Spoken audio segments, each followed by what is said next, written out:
way. Look, still pushing the limits and breaking the chains. Passionate, heart and chaos in my veins. You can go bet $1 billion on my name. Bloody the work I put into the game. Divide the vibes, providing the knowledge. Got the motion like a college. You can get lost in the wave that's violent. WWF3 with BF. Passionate armor warrior, the light is big time way I'm turning wrongs to right. Taking down my demons, I'm a smiter. 4v1, I'm a boss fighter. Immersive when I hit a miss a one tap. Break him, I'ma take him to his shatter point. I was mobile like a destination with world shots cooking at my station. I never turn my back on my creation. I can never turn my back on my community. I feel this feeling when I'm live. It's reminiscent of a high. I tell the haters say goodbye. Blast them away with one look in the eye. A football where they fly. More than $1 million on my mind. I'm pushing the limits and breaking the chains. Passionate, heart and chaos in my veins. You can go bet $1 billion on my name. Bloody the work I put into the game. Dividing the vibes, providing the knowledge. Got the motion like a college. You can get lost in the wave, it's violent. WWF3 with BF. I never turn my back on my creation. I can never turn my back on my community. I feel this feeling when I'm live. It's reminiscent of a high. I tell the haters say goodbye. Blast them away with one look in the eye. A football where they fly. More than $1 million on my mind. I'm passionate, armor warrior. The light is big time way I'm turning wrongs to right. And taking down my demons, I'm a smiter. 4v1, I'm a boss fighter. Immersive when I hit a miss a one tap. Break him, I'ma take him to his shatter point. I was mobile like a destination with world shots cooking at my station. Pushing the limits and breaking the chains. Passionate, heart and chaos in my veins. You can go bet $1 billion on my name. Bloody the work I put into the game. Dividing the vibes, providing the knowledge. Got the motion like a college. You can get lost in the wave, it's violent. WWF3 with BF.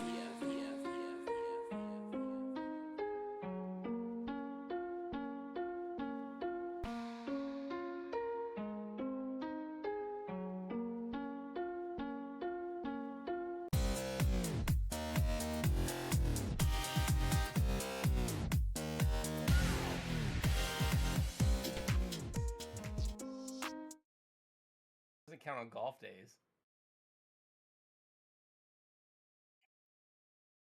If I'm gonna play cards or I'm gonna golf, I'm still gonna vape. Nope, I don't want that one. Testing, testing, there it is. We'll edit that one out. Alright, let me do a sound test for you again, because I gotta see if that mic actually did work here. No, test for you. Exactly. Oh, my bad. Hello, my name is Marcus, aka ExoticNFT. I'll be streaming tomorrow at 9 a.m. Eastern, and hope to have you all there.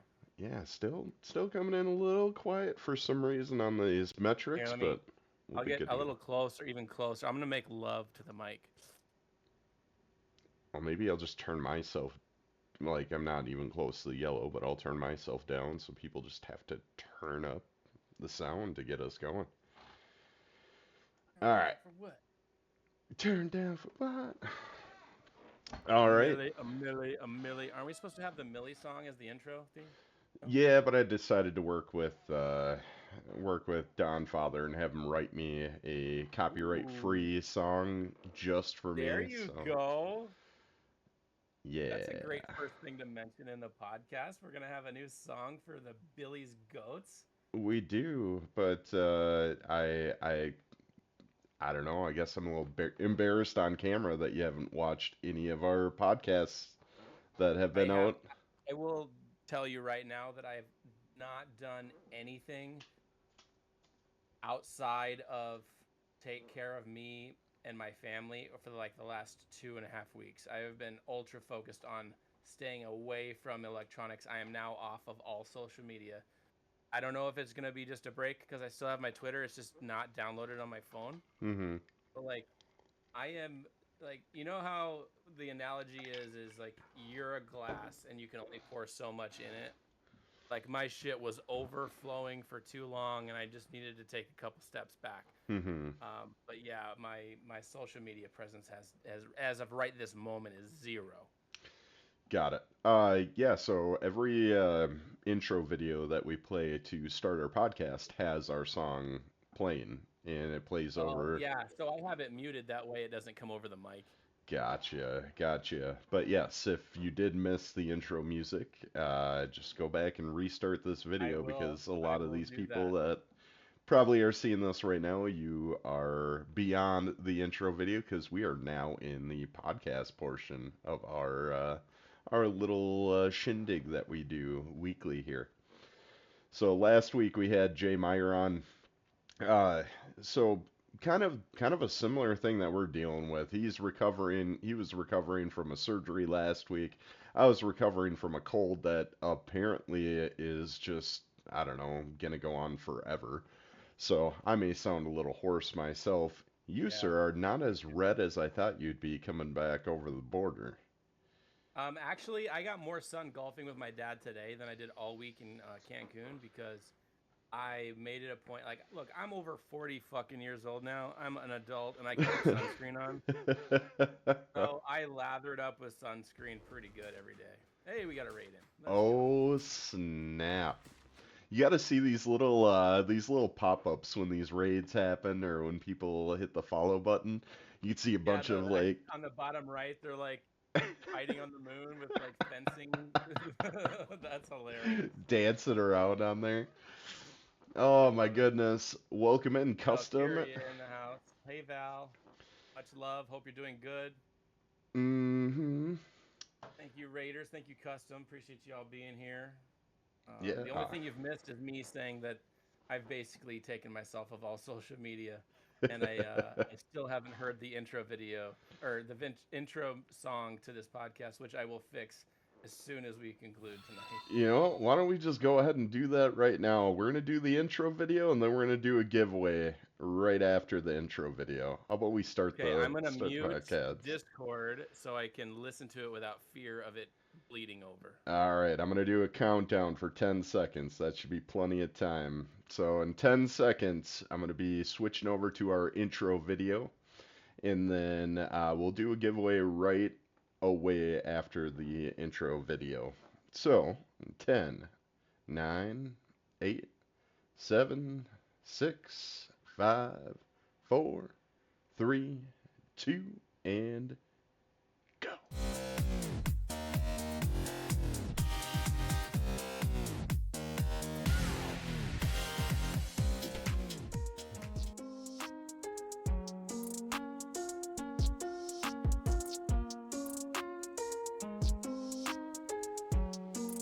Yeah, wait, look, still pushing the limits and breaking the chains. Passionate heart and chaos in my veins. You can go bet $1 billion on my name. Bloody the work I put into the game. Divide the vibes, providing the knowledge. Got the motion like a college. You can get lost in the wave that's violent. WWF 3 with compassionate armor warrior. The light is big time way I'm turning wrongs to right. Taking down my demons, I'm a smiter. 4v1, I'm a boss fighter. Immersive when I hit a missing one tap. Break him, I'ma take him to his shatter point. I was mobile like a destination with world shots cooking at my station. I never turn my back on my creation. I can never turn my back on my community. I feel this feeling when I'm live. It's reminiscent of a high. I tell the haters say goodbye. Blast them away with one look in the eye. A football where they fly. More than $1 million on my mind. I'm pushing the limits and breaking the chains. Passionate heart and chaos in my veins. You can go bet $1 billion on my name. Bloody the work I put into the game. Divide the vibes, providing the knowledge. Got the motion like a college. You can get lost in the wave, it's violent. WWF 3 with BF. I never turn my back on my creation. I can never turn my back on my community. I feel this feeling when I'm live. It's reminiscent of a high. I tell the haters say goodbye. Blast them away with one look in the eye. A football where they fly. More than $1 million on my mind. I'm passionate armor warrior. The light is big time way I'm turning wrongs to right. And taking down my demons, I'm a smiter. 4v1, I'm a boss fighter. Immersive when I hit a missile one tap. Break him, I'ma take him to his shatter point. I was mobile like a destination with world shots cooking at my station. Pushing the limits and breaking the chains. Passionate heart and chaos in my veins. You can go bet $1 billion on my name. Bloody the work I put into the game. Divide the vibes, providing the knowledge. Got the motion like a college. You can get lost in the wave, it's violent. WWF 3 with BF.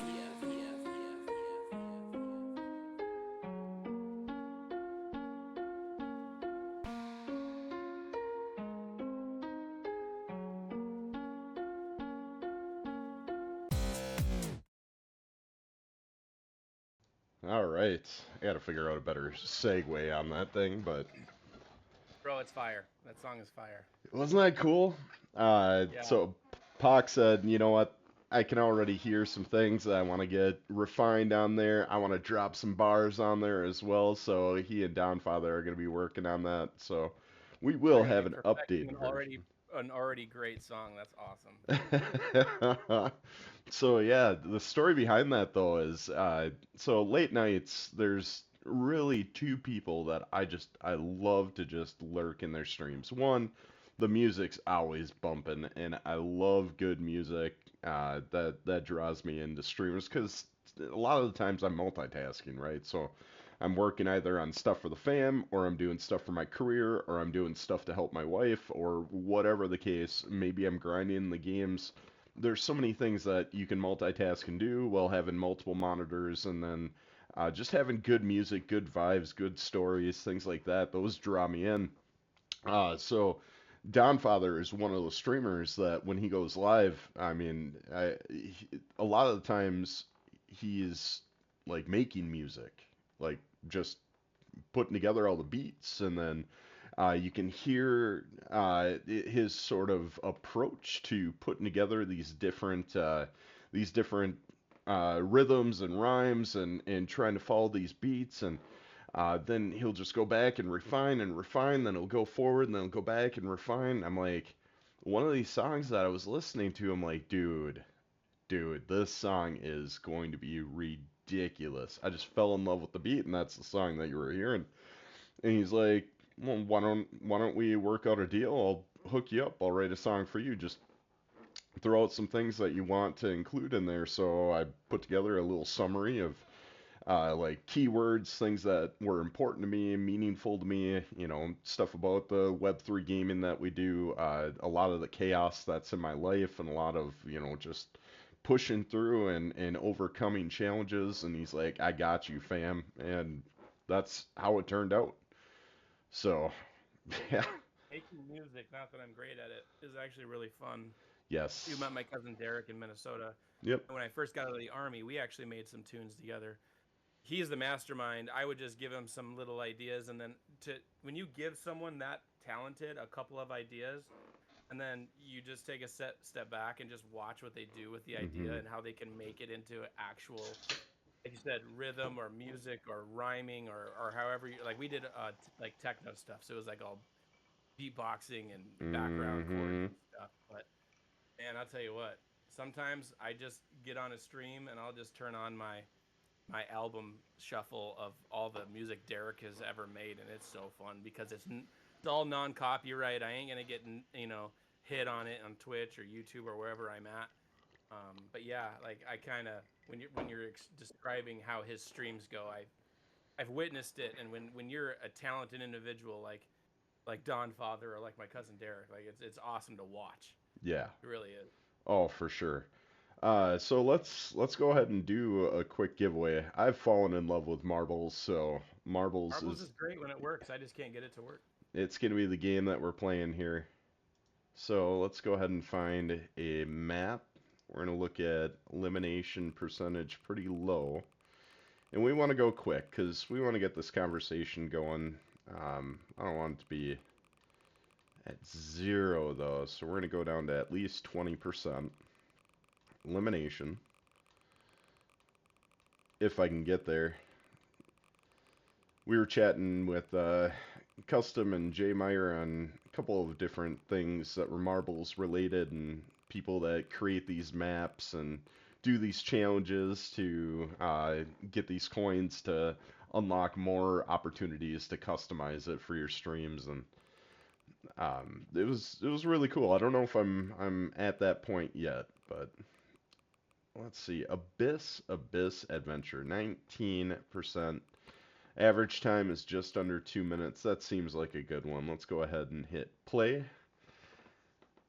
So once this loads up, exclamation point play to hop in.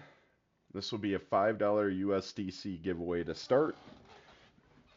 It's coming from Coinbase, so we'll work out in the Discord, in FAM Discord. If you are not in FAM Discord, you will not be eligible to win this. This is only for FAM Discord folks. So exclamation point play to hop in.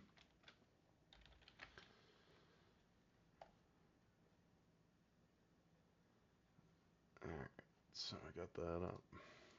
Let me pull this over to the side here.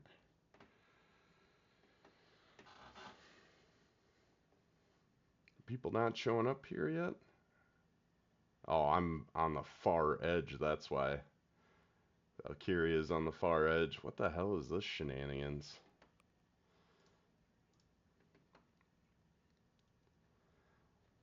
Exclamation point. Play, folks.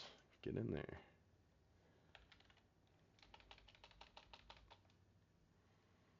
Oh, if it's Valkyria and I, then shit, I'll just give it to Valkyria. Got 17 people lurking in here.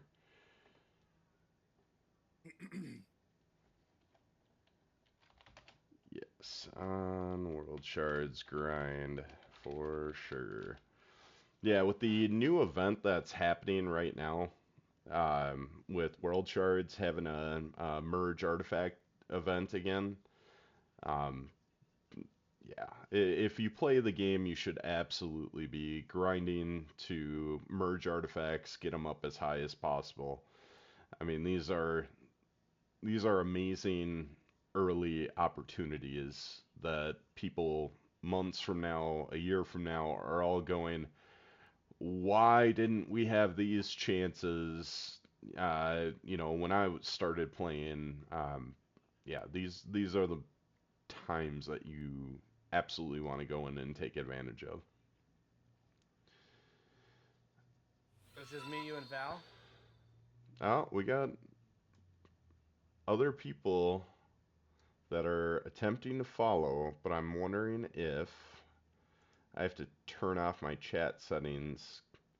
Oh, followers only chat 0 minutes, so they should be able to hop in right away. Exclamation point play to hop in. It's going to be a quick $5 USDC, and right now you have very good odds of just winning $5 out of the gate just for simply stumbling across our little growing podcast that we're getting started here.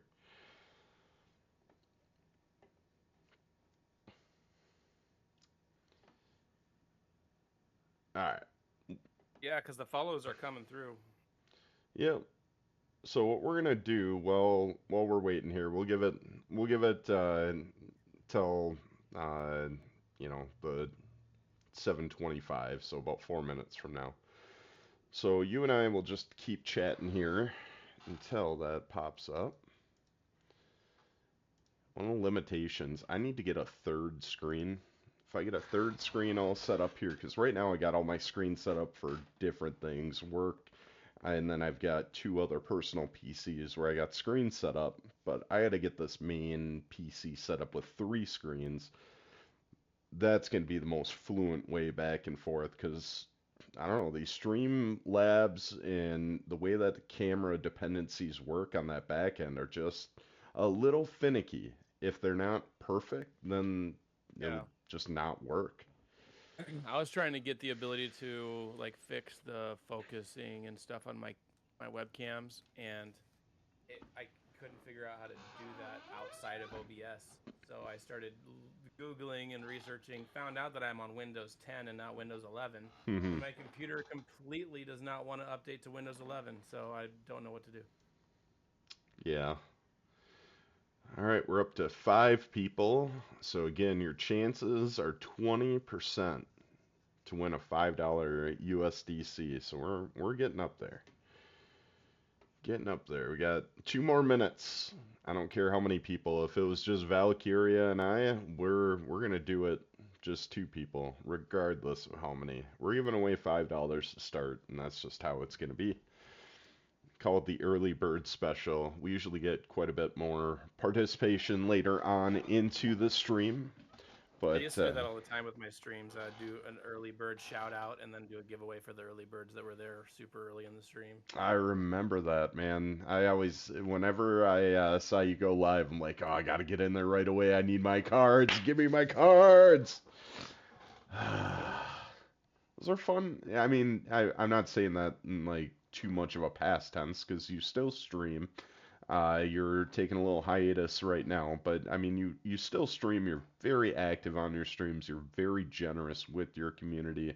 you get everybody not only involved but engaged into the content, and I'm excited for the frequency to come back there. It's not quite like it used to be with like 5 days a week and I don't know Yeah. 6+ hours every single Yeah, I day. was really, really grinding hard for a while there, and I think that that might have been to my detriment.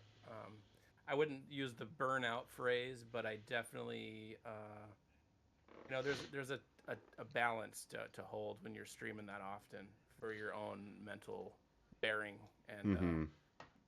because the more that you're live, the more that you're gonna be postponing other stuff that's important, and then you start digging a hole, and it just makes life hard. So yeah, I'm just definitely gonna get back there, just not yet. Yeah. Yep. Well, I think we've all grown like in the space. As streamers, we want to start putting out a lot more targeted content, not for the sake of generating either views or time or the amount of chats that come in. Those metrics really don't matter. It's building your community the right way, getting people in here that want to be a part of at least your vibes, your sort of focus, because that communication back and forth with the community. Hi, B. Thank you for heading home. um, that focus on being able to not be distracted from when you want a limited time on the content that you're focused on, it just improves exponentially when everybody's kind of on the same page. You can Yeah, see examples of that with many of our streamers that really just hyper focus on either one game or one aspect, and all their community knows what they're getting as soon as they hop in. Um, little different on a podcast like this. You never really know where or what direction we're gonna go in, and even you and I chatting right now, my brain's going a million miles per hour of so many things I'm excited to talk to you about, and you have yeah. no clue. And then finding where to fit those in and when to bring it up, and yeah, it's fun. Well, one of the nice things about hosting your own show is you can just spearhead it into any place that you want it. Oh, we've got the giveaway time. Valkyria said it's really late for her, so let's hopefully get her a win. 5 people, we're rolling. 5 people. If you're catching this on the tail end, exclamation point play. We'll get you in right away. Here we go.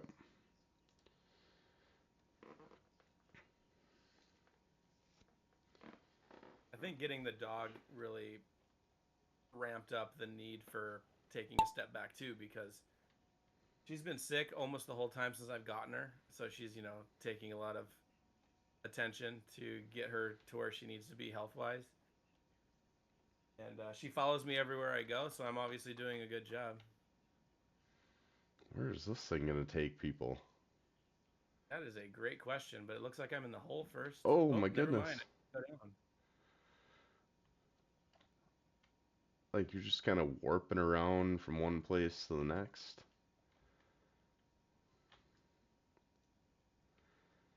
That red ball of death looks fun. We'll be doing more giveaways throughout the stream. We just wanted to start an early one for those that are participating early. We have nothing but fun things to chat about coming up. I'm super excited about it. Especially to pick your brain because I know some of these topics I'm going to bring up you're gonna geek out about as much as I'm geeking out I'm gonna about be it. all over it, huh? What's that? Said I'm gonna be all over the topics today, I Oh guess. God, you're gonna love it, man. I know you're gonna love I cannot seem to fall down the frickin' hole. it. See, it's gonna stick you down here, then you're gonna warp to somewhere else. Where are you warping to? I need to go right down that poop chute right now. I don't see anything anywhere. Oh, there we go. Found the other one. Well, this is the finish line, and we got Finette02. So, what I'm gonna need you to do is there are links in our chat already for the Fam Guild. So just need you to ensure that you are joining the Fam Guild Discord. Let me try to find where that is here. There we go. Copy this link address. I'll put it right. You know, I'm gonna see if I can get a fresh new link here really quick. So if you are not in the Fam Discord, join the Fam Discord. Find me as the Fam mod in there. Whisper me your USDC address and chain you would like to use, and I will get that sent over to you from Coinbase. Don't worry, Val, if you end up leaving because of how late it is there, I'll keep entering giveaways for you tonight.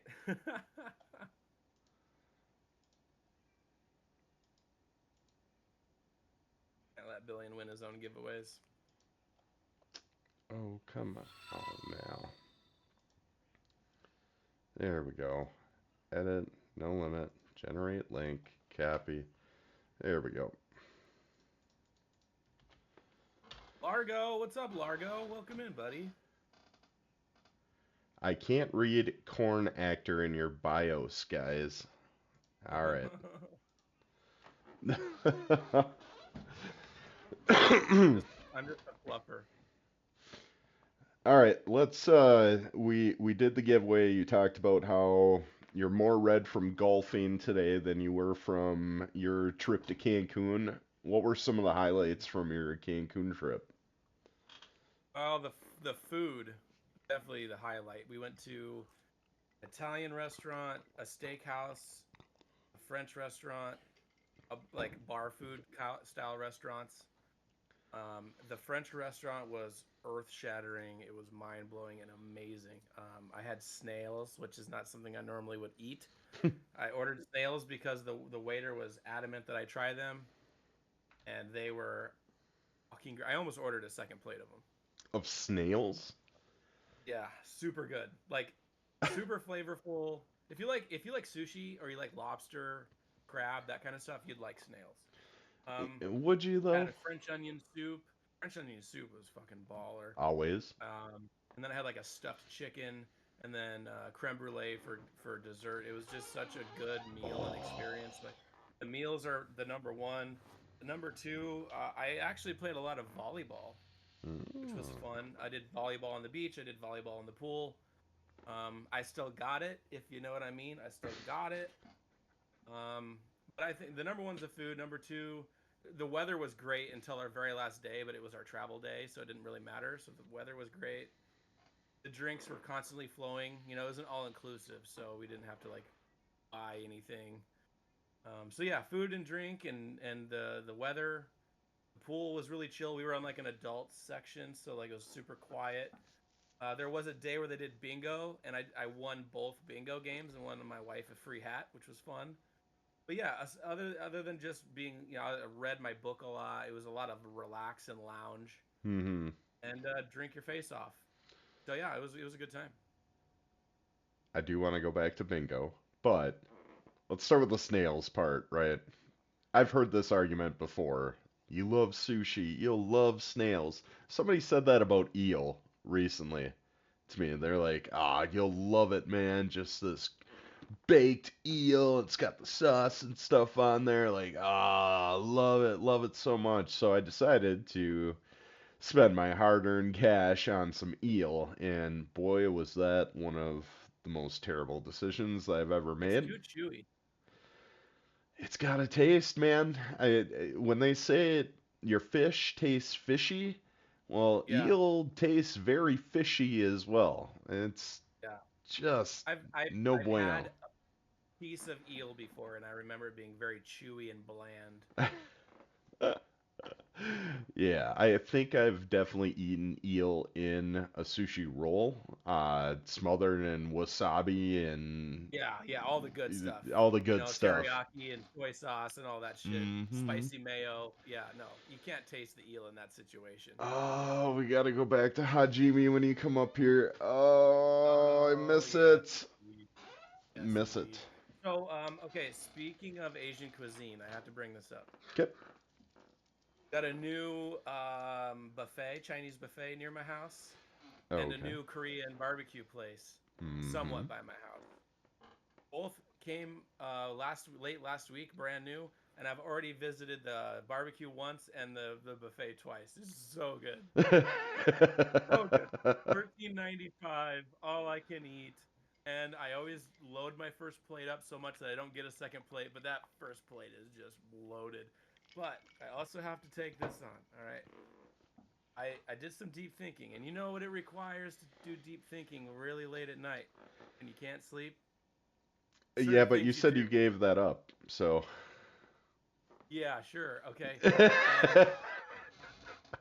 I when I am in the comfort of my own home, I have issues sleeping. I take gummies with a low amount of THC and CBD. They make my legs not be so restless, and they do let me sleep. But it usually takes a while till I can get there. But when I'm in this super deep thinking state, and 3POC knows what I'm talking about because we've talked about this before, I start thinking these off the wall crazy ideas. Well, if you're living in the United States right now and you actually turn your TV on, like most of us do, you'll see a lot of bullshit out there about World War III is coming and who knows who's going to be fighting who, and it's all fear mongering, right? Yeah. But I was thinking really, really deep in my non sleep state last night, and I was thinking about the buffet place Ooh. because I really wanted it again. And then it dawned on me, what if buffet joints are making us fat and lazy so we can't defend ourselves? Okay, they're not doing a good enough job because their quality across the board is not to the working standards that US believes the Chinese are capable of. So, I'm not saying only Chinese buffets. I'm talking about all buffets. All of them. yeah, is that why we're getting rid of a majority of them? At least up in my parts, right? I'm just north of you, the state to the north, and we have very few buffets that are still in existence. Most of them are around the Asian style. Like they'll have one of those menus that you can get like teriyaki and you can get or teriyaki chicken, you can get beef, you can get egg rolls, you can get Yeah. all these things in these smaller portions brought out to you as well as the sushi. Like it's very popular to have sushi on those buffets as well. But as for the traditional pre-COVID, the traditional like just your different um, what do they call those? The slob troughs, where you just load your plates up and then waddle your way back to the chair and go to town and barely can get up to leave, so you just move from lunch to dinner and you start all over again. Well, there's a thing on the menu said that you could buy an all day pass. And the all day pass is what's got me thinking.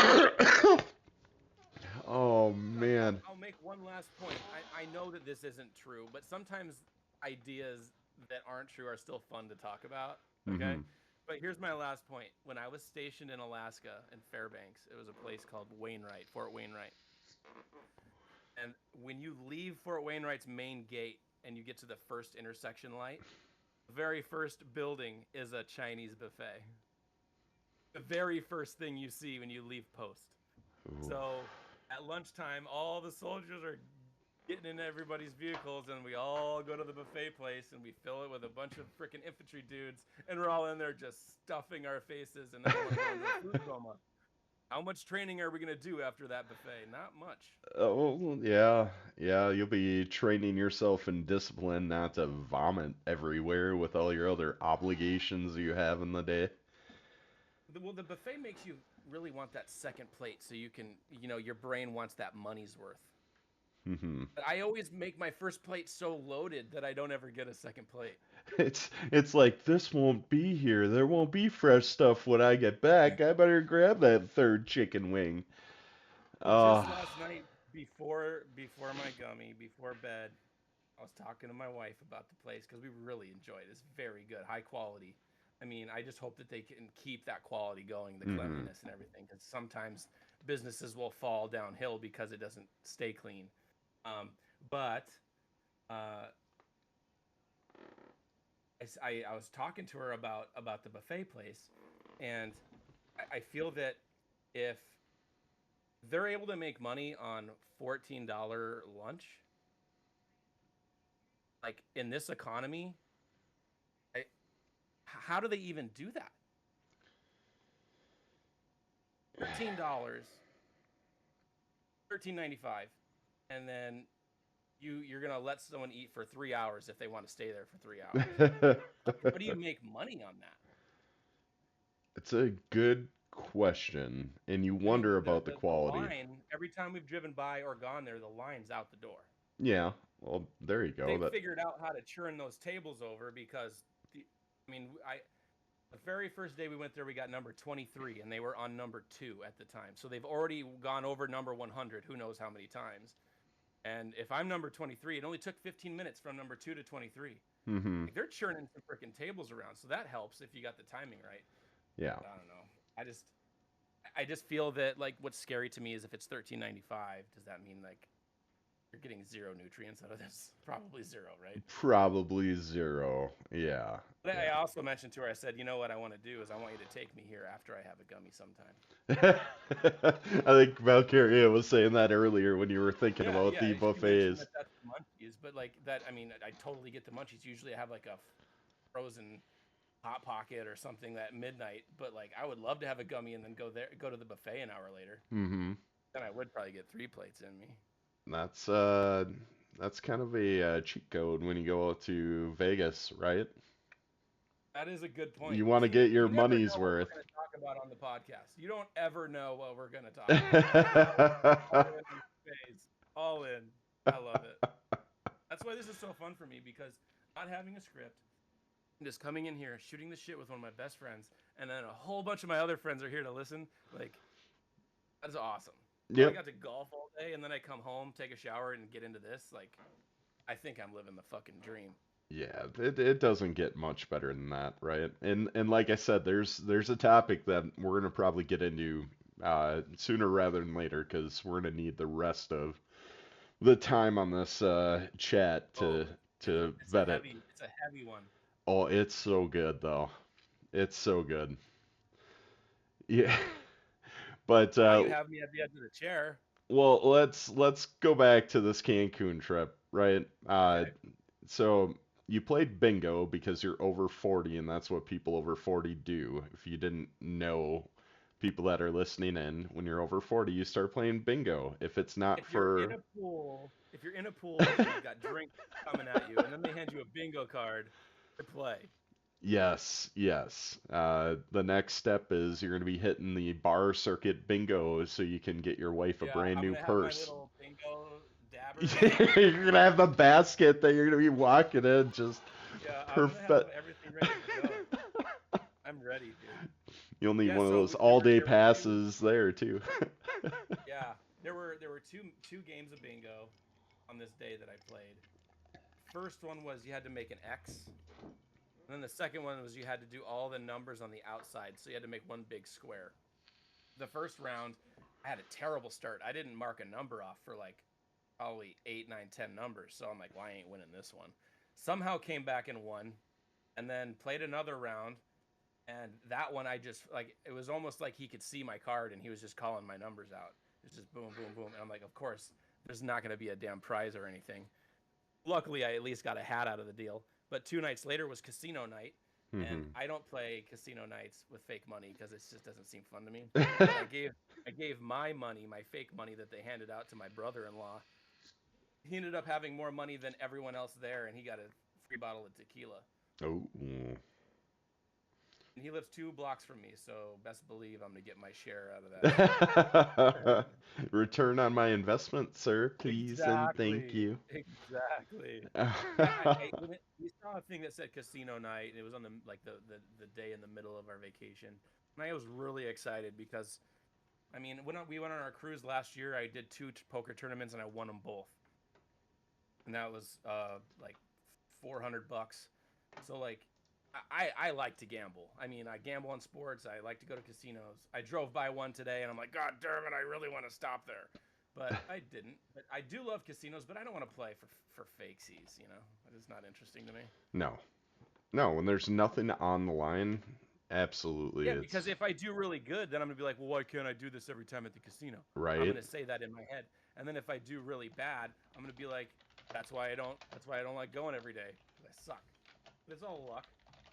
All fucking luck. I'm getting instructions out to our previous winner, Finette.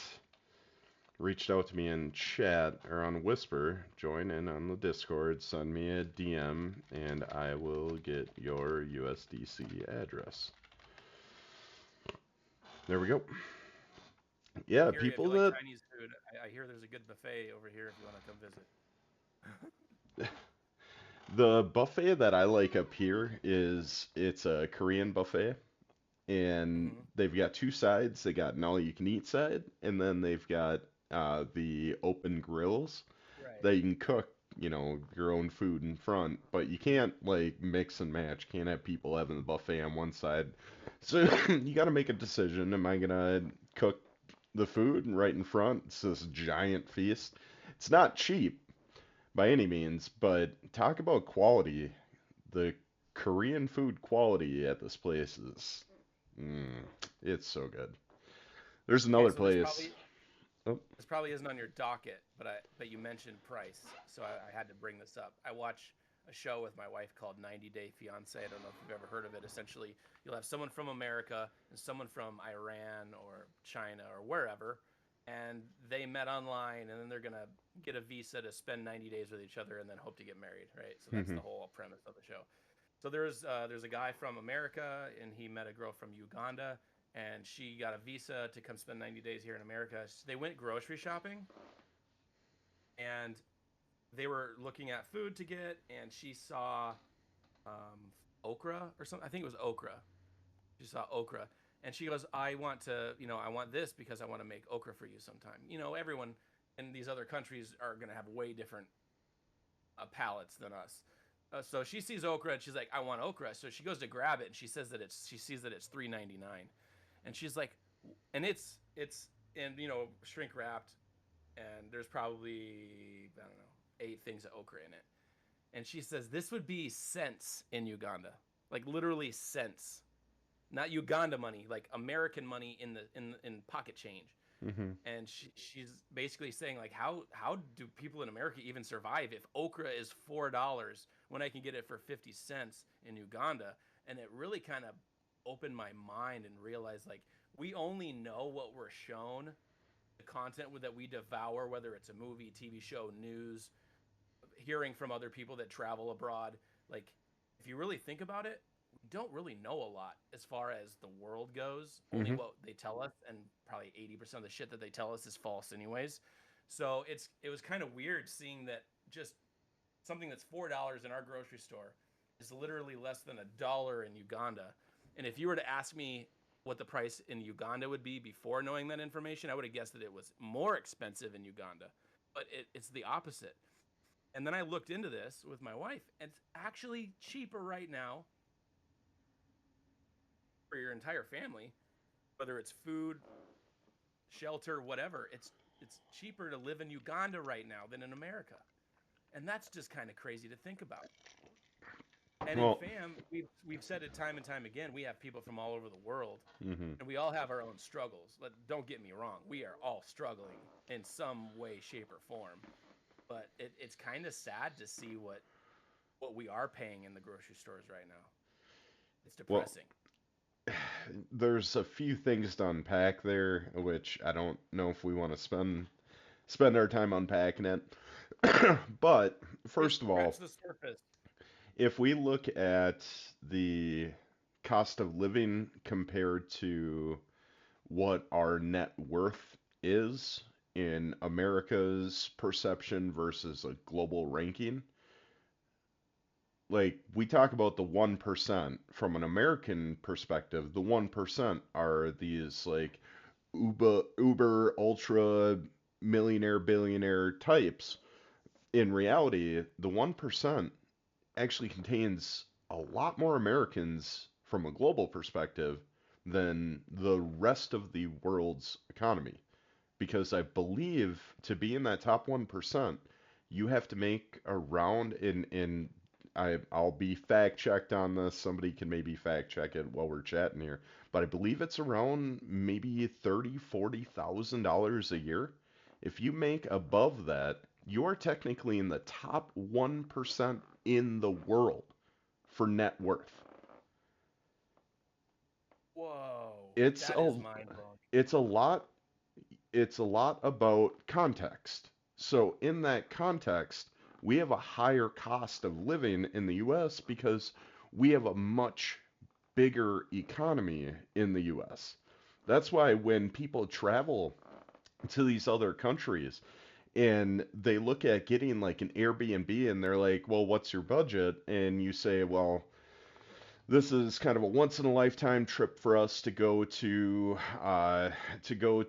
let's say, the Philippines, and we want to get this amazing immersive experience in the Philippines. So maybe our budget's around like, well, we've got about 10, 15 people, let's say about 1,500, 2,000 for all of us." They would go, "Well, you can stay anywhere.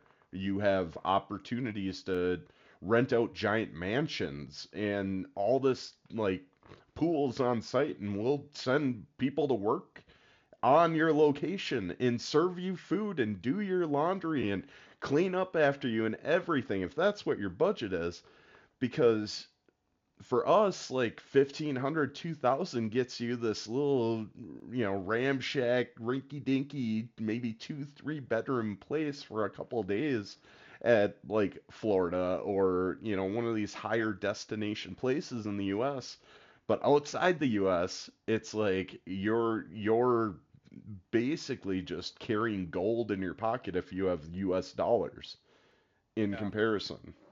And I know that that's true because we're going to Alabama later this year, and it's something that every year my in-laws will get an Airbnb for the whole family, and then everyone, like my immediates, my sister-in-law, brother-in-law, like we'll buy all the food, right? But my father and mother-in-law will get the Airbnb, and this year they were looking at stuff between $6,000 and $10,000 in Alabama. Yeah. Yep. So we didn't do the $10,000 option, but we did like $5,000 or $6,000 option, which is still a fuck ton of money for 5 days on an Airbnb. Yep.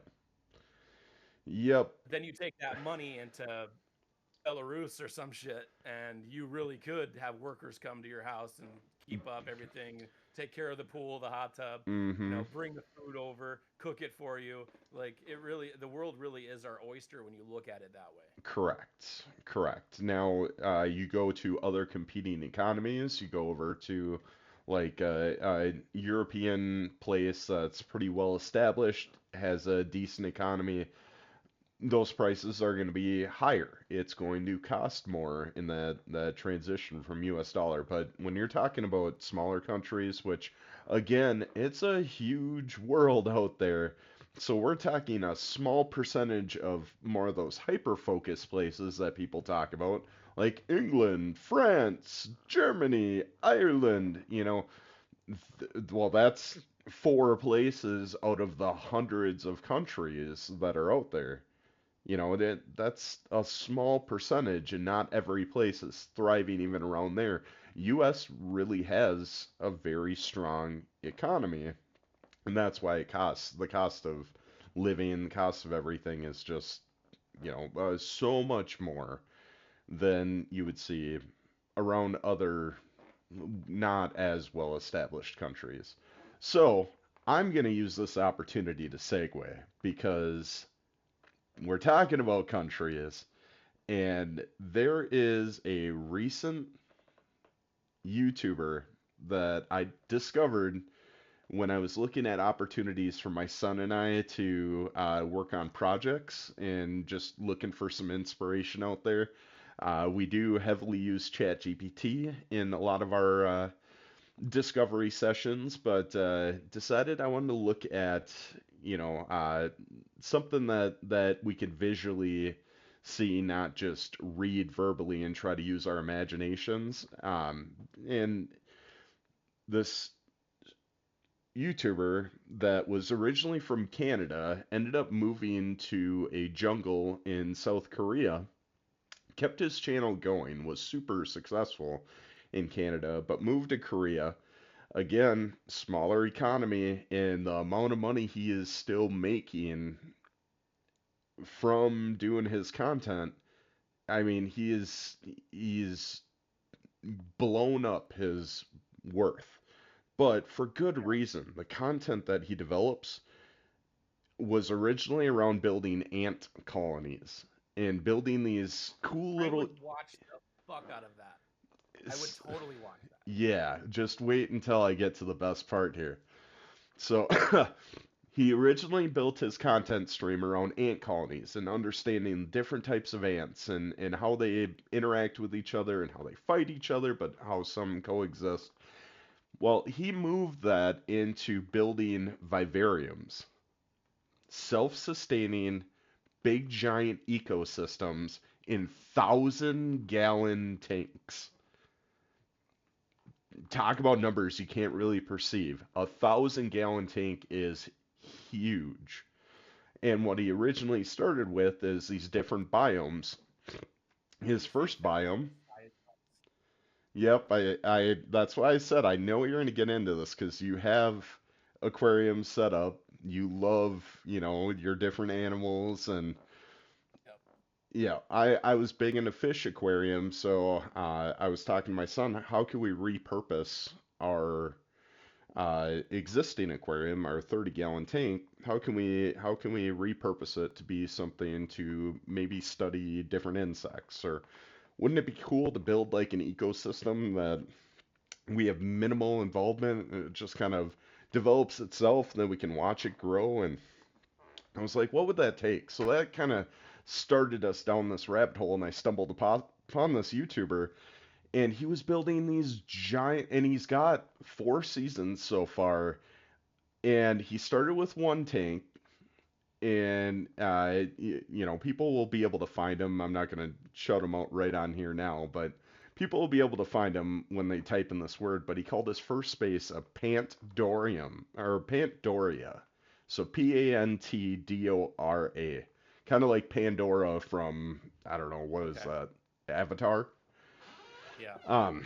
So it's got these different jungle themes as the biome in there, and he first started by introducing insects, including his ants, and then he introduced lizards and spiders and these different types of creatures that served a specific purpose, whether it be to control population of different insects that ate plants, or whether it was different primary predators to keep those other predators down so they didn't overtake it.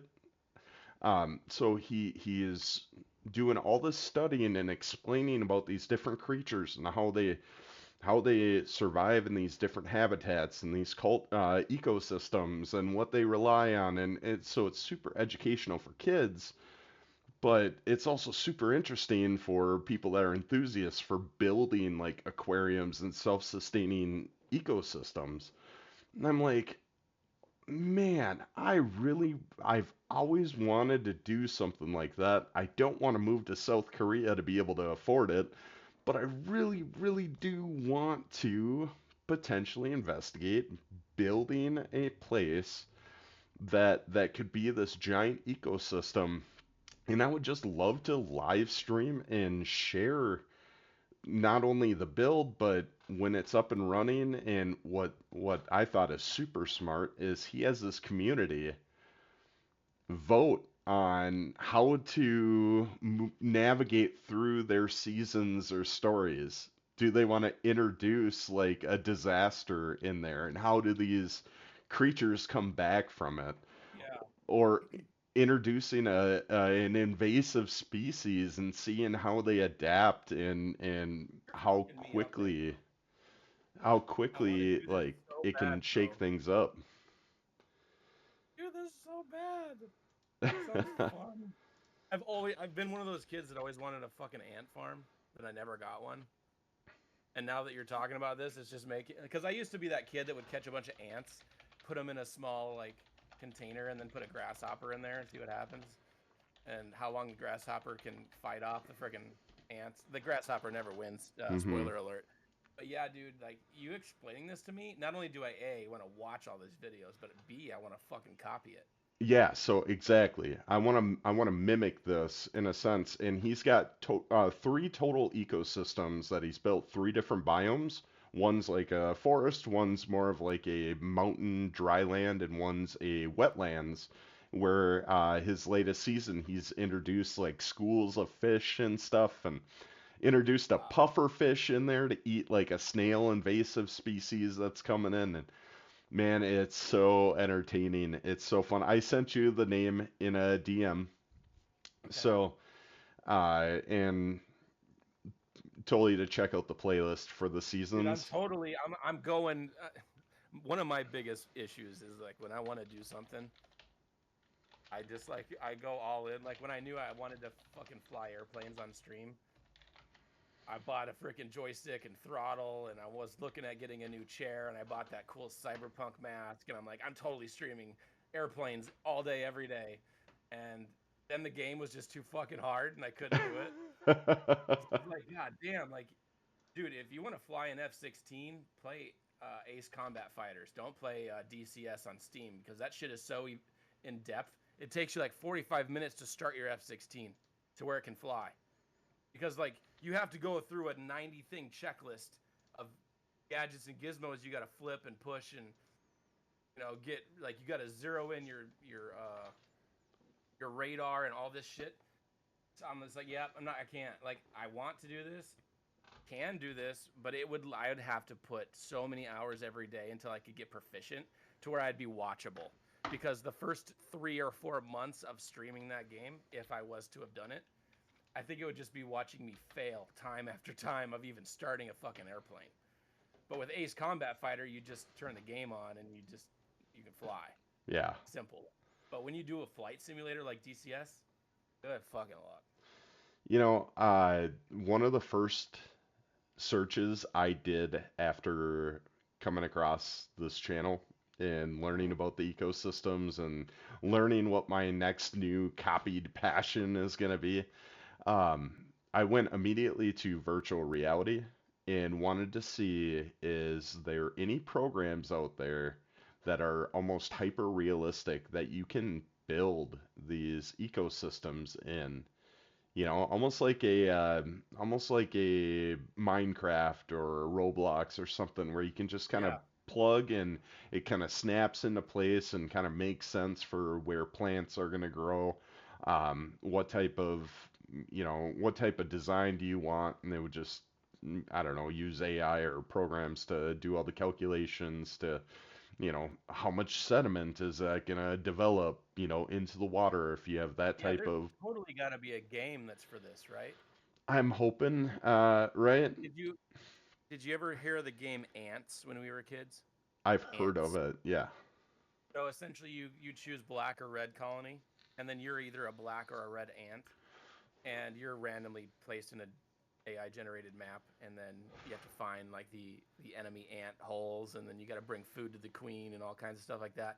But it's actually quite fun because there's other modes you can do where more like a manager role, where you pick either red or black, and then you can decide how many ants you're going up against and how many ants that your current colony has, and you can kind of like creative mode essentially in Minecraft, where you can just kind of control what you're creating. But that was from 96, 97, Hmm. and now we're at 2025, looking at 28 years later. There's totally got to be a game out there like that. You would think there's suggestions of it. I have not explored them If I Um, see anything, I'll let you know because I yeah, want there to look. wasn't anything that popped out that said this would be what you're looking for, right? But I just I thought, gotta let my dog out. I'll be right back. okay, I'll let all you right. know.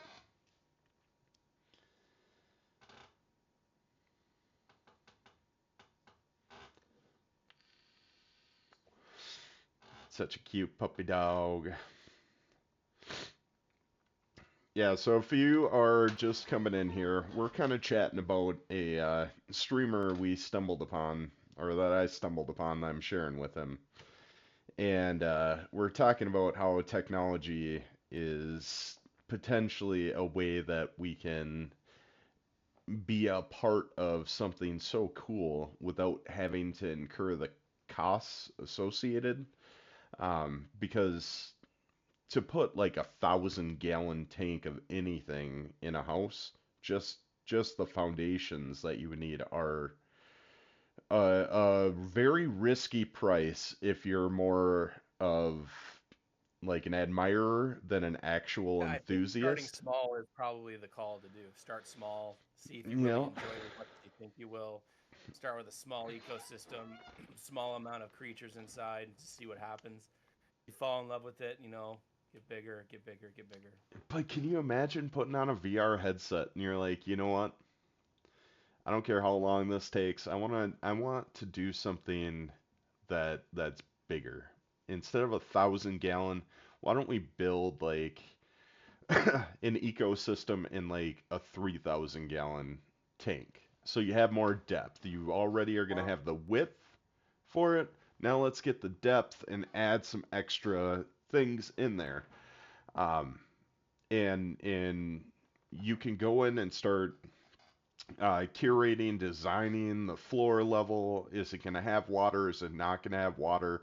Considerations that you always got to have. Do you have the proper filtration in there? Like this would be ultimately a simulator to help design something that you want in real life. yeah, And if you can do it successfully and you're monitoring it for month after month after month, all of a sudden it's like, here you go. Here's the product list. Here's what you would need to purchase to rebuild what you what want. you have. Yeah, Here's what the different plants are. Here's some suggestions to existing plants you chose versus some others that experts would recommend. And it would help teach you and guide you in building these type of things.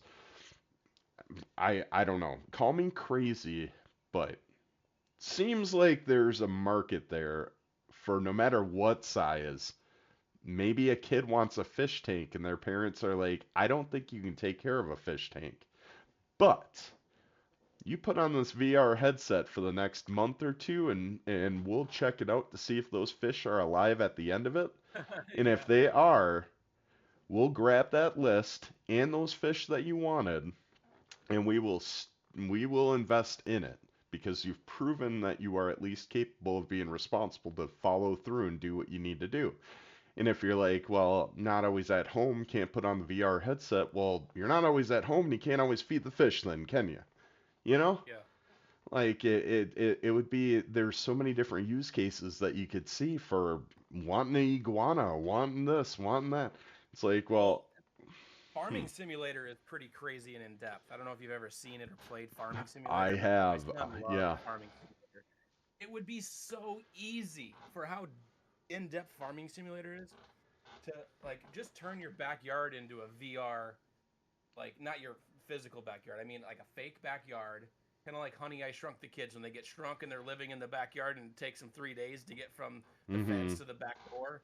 And all the different animals that they find, the food that they find, like it'd be cool to be like, okay, I want 4,000 red ants, I want one black widow, I want 29 grasshoppers. This is the soil I want. These are the leaves I want, and this is where I'm going to place it all. And then, after you have like a couple days of the ecosystem that you're building, then if you want to save it and then throw in a freaking some wolf spider or something crazy in there and then let it loose just to see what happens and then you can revert to your save spot and you're like, okay, well I now know that adding a wolf spider is a bad idea because blah blah blah. Yeah. But I think it's kind of funny. It makes me wonder, why do we so badly want to get out of real life? Have you ever thought of that? You know, I think it's because of the amount of exposure to items that currently tap into our consciousness and imagination that are readily available to us. Think of your favorite TV show, your favorite movie, your favorite video game that you play. Maybe it's something that you like in a live performance. You're at a circus show, you're at some talent show, you're watching a musician. How often have you basically blinked and said, "Holy shit, it's been like an hour, 2 hours, 5 hours? Like, where's the 7 hours, time like, gone?" yeah, yeah. Because you're getting tapped into your consciousness, and that time no longer becomes something of worth in your current focus. And when time is no longer there, then you're not measuring it.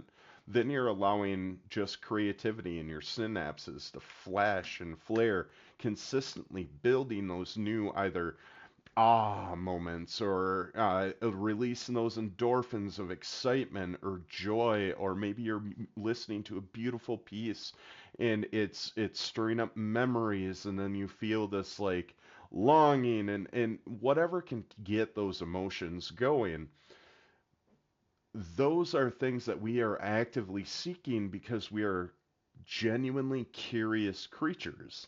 That's how we're capable of doing such amazing things like we're doing right now, where we're, how many miles apart, yet feeling like we're sitting right in the same room together, just having a good old conversation while people from around the world are tapping in and going, the fuck are these two clowns jabbing on about virtual reality and farm simulators? What the fuck am I doing here?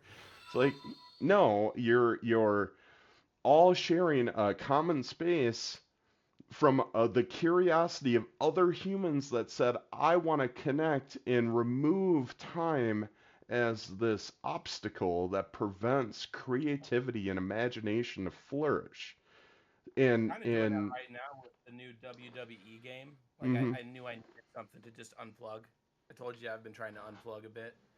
So I got Oh the new shit. WWE game, and I created my own character, created its own storyline, created his entrance, his theme song, like, and then when I go in to do these wrestling matches, I'm not on planet Earth anymore. Like, my Mm-hmm. brain is involved so much into the game to where I'm almost creating storylines in my own head as to why am I fighting this person.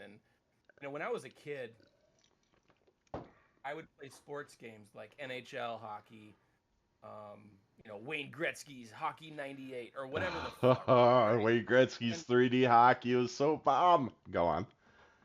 so what I would do, and I did it for years, really all of my early gaming years. I would be my own announcer. They didn't have announcers yet, and then when they did have announcers, they were very bland. I would mute the announcer and I would announce it myself. So what I would do, and people are gonna laugh because either some of you have done this or some of you think it's really silly, but back then they started these customization of characters, right? It's in every almost every game now, but back then that was very new.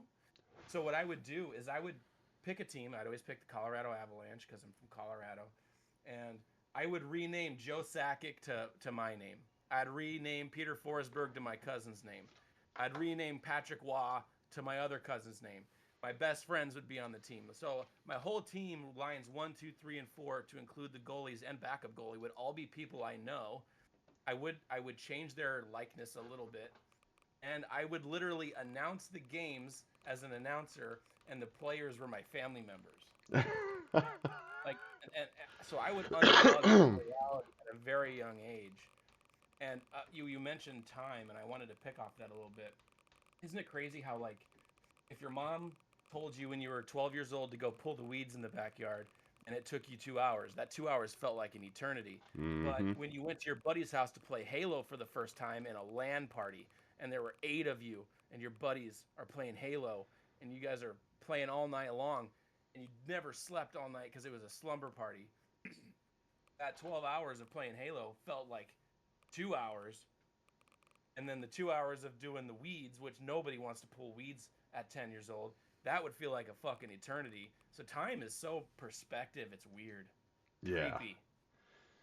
I think this is a good time. Let's do a quick giveaway while we kind of mull this over, this crazy talk we're having.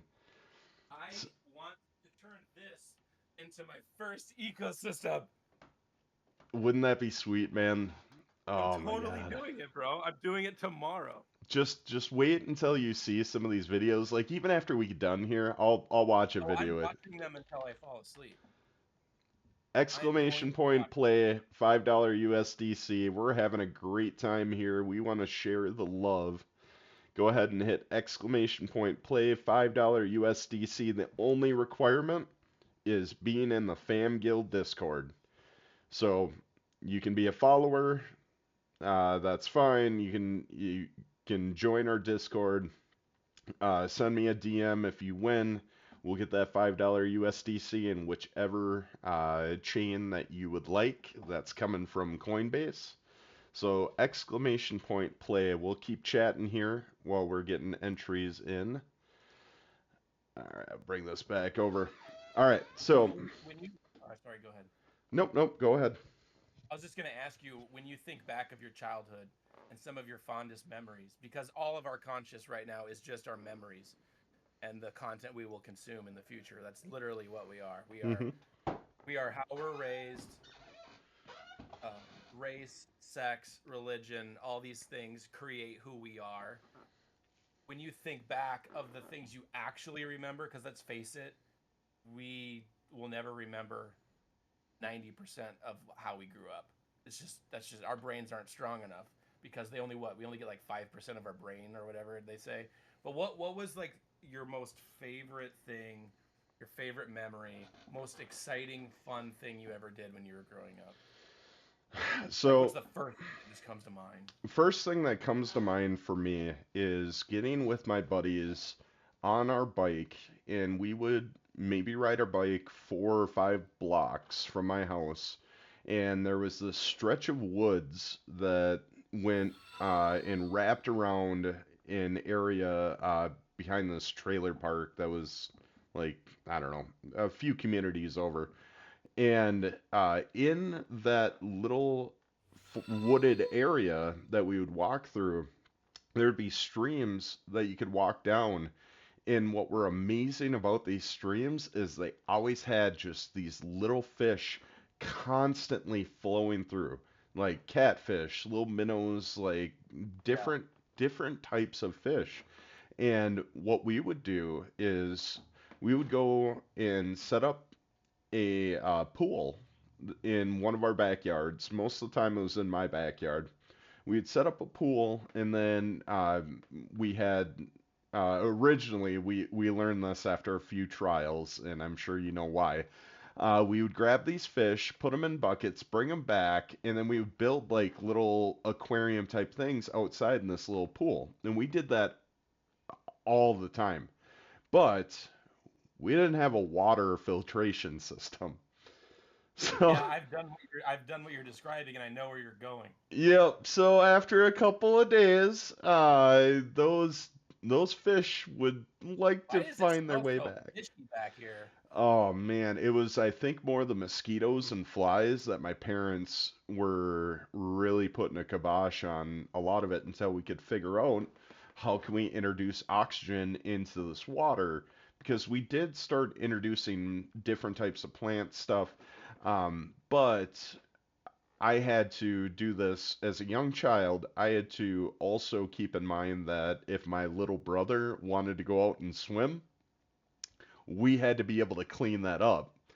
And when you're not old enough to really, I don't know, value life, including a fish's life, you tend to make some decisions to those fish that are a little less, I don't know, less proud moments than you would like to admit to a bunch of internet, populations. But yeah, we would have to clear that out immediately. But we started introducing these different techniques of getting oxygen into the air, get the or oxygen into the water, and get the water moving a little bit more. But what we found is the fish were still in distress and they still wouldn't Yeah. last longer than a week, um, just simply because there wasn't enough oxygen that was getting pumped in there. And these fish are coming from brooks, streams, Yeah, well, different fish like are river really hard setting. too, right? Even when you get a fish from a pet store, integrating them into your house is even hard. So when Yeah. you catch a bluegill or a bass, a small bass like me and my friend Steven did, and then we think, oh, this is a really cool looking bass. We should take this to your fish tank. It's not a good idea. It's Mm, not going to live very long because they need a whole different kind of habitat than what we're used to as far as house fish go. correct. And I'm glad to know that I'm not the only person that caught a fish and then put it in a fish tank thinking it would live. Yeah, we did that at a much larger scale in pools, like those little pools that you'd fill up, not chlorine You're trying based. to make your own like museum of fish in your house to charge people money to come see, Yeah, like you something would in we a high. also didn't take into consideration was the volatility of the water we were using directly from the hose, from the side of the house. We were not curing the water. We weren't ensuring that it wasn't high Yeah, in nitrate, that it chlorine, didn't have, fluoride.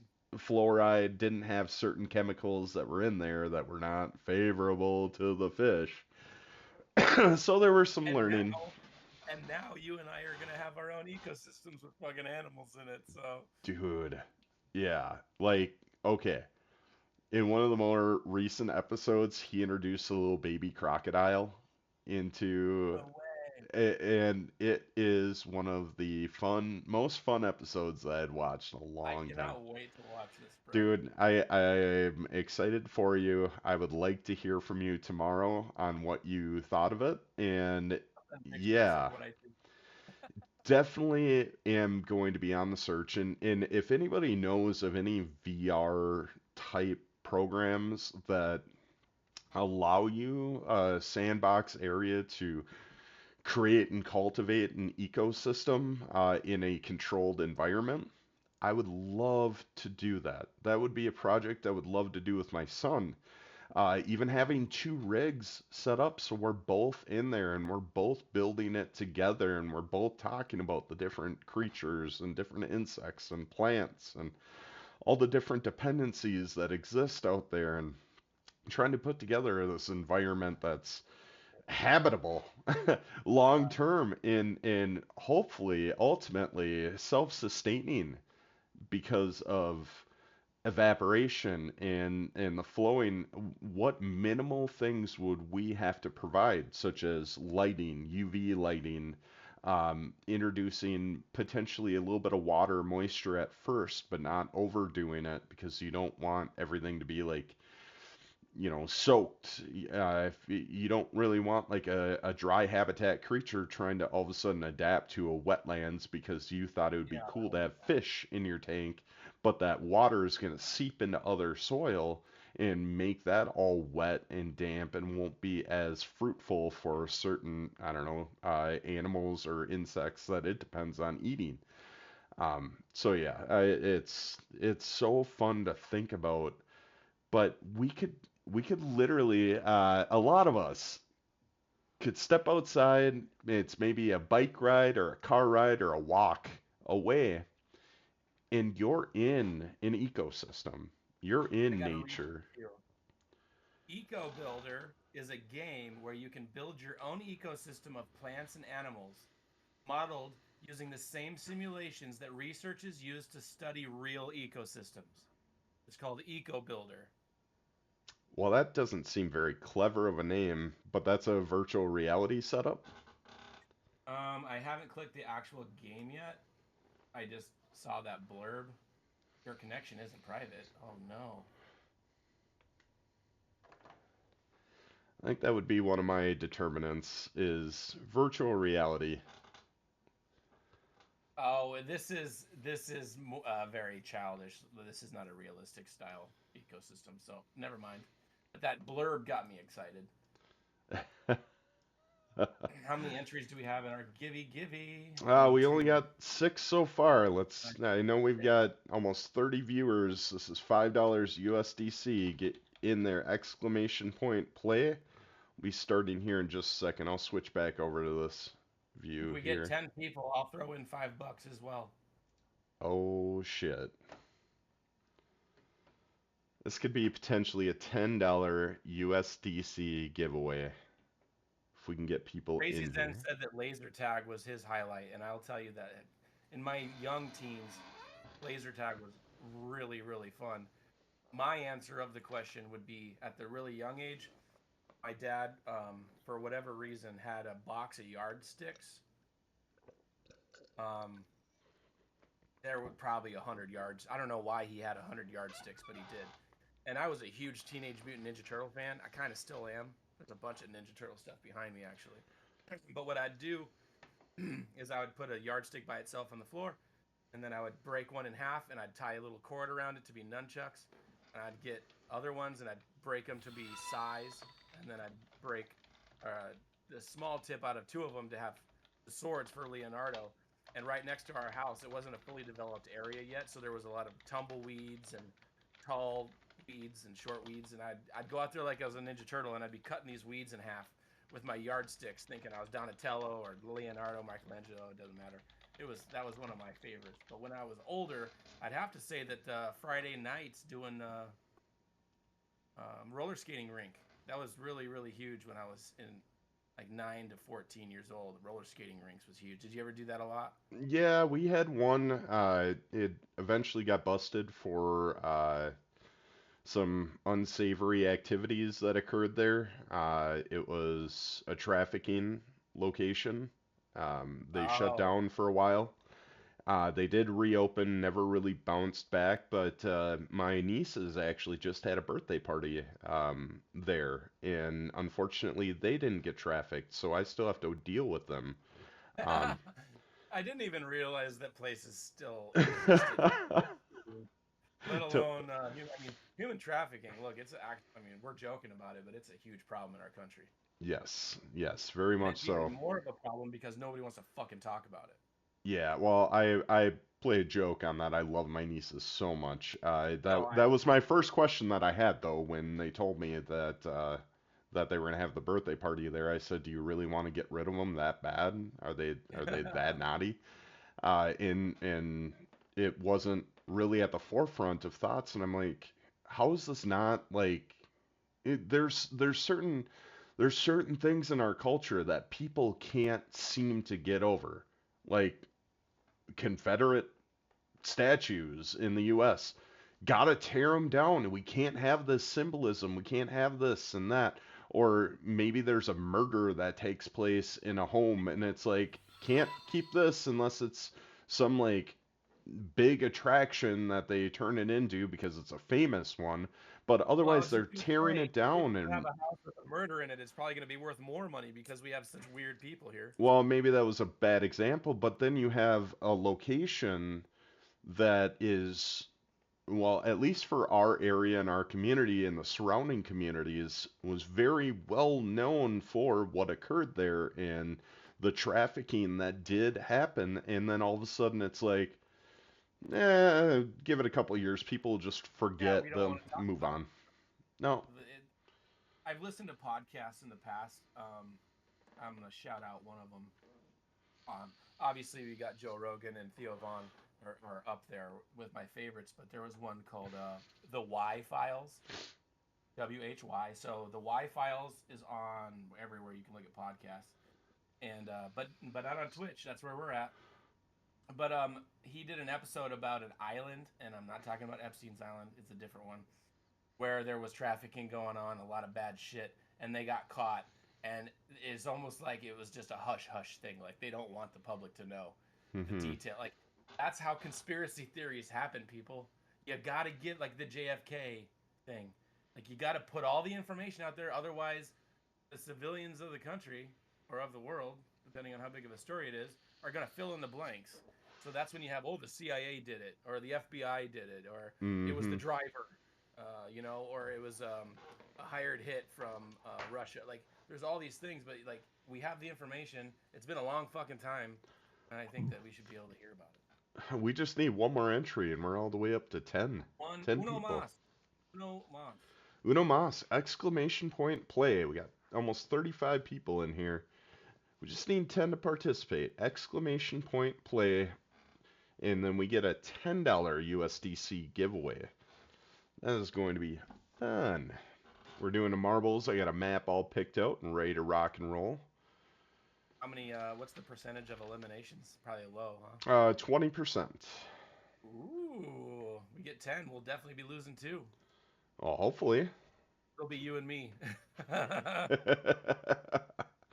All right, really quick though, on the VR though, the development of VR is amazing. And if you ever watch like another YouTuber, all right, I'm gonna shout out the first one because there's no reason I shouldn't shout him out. I mean, he's Yeah, got he deserves millions it. of He's done this people. good.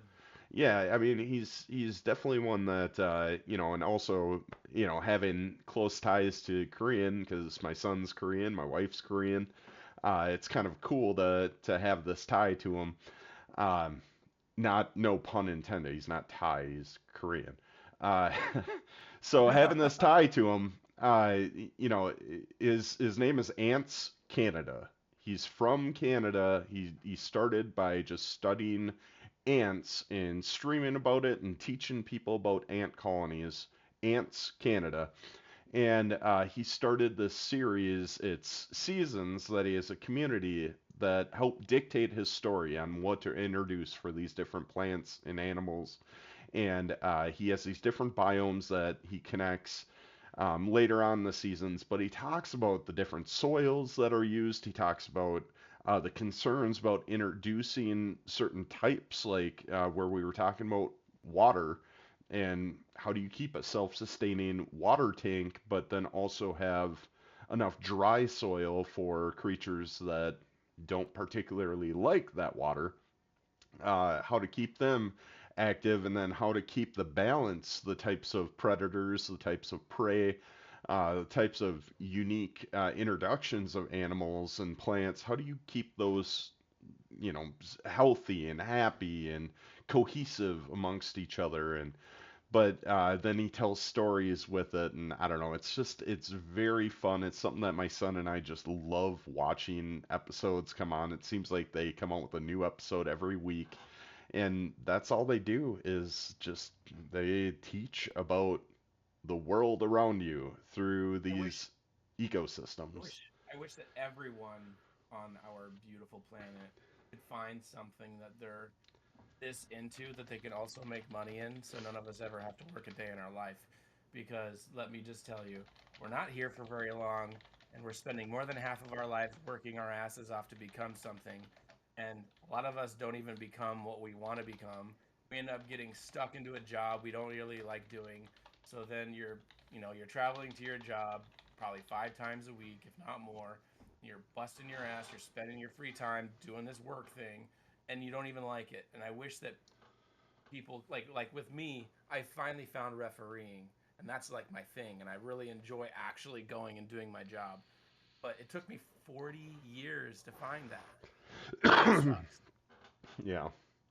Yep. Like your aspirations are to work for NASA, right? Like that's Mhm. one of your aspirations, and you're in your late 30s, and I hope that you get into it the way that your goals state. But I guess what I'm saying is I want people to get out of their comfort zone and do the stuff that they really enjoy doing. Maybe you can create a whole new life around it, like You this know, with person did. the development of AI and the development of technology, I truly feel like we are trending to a place where a lot of jobs that are necessary to, like we talked about, keep prices down in grocery stores are going to be replaced with robots in warehouses and factories, putting together the cars you drive to the food that you consume.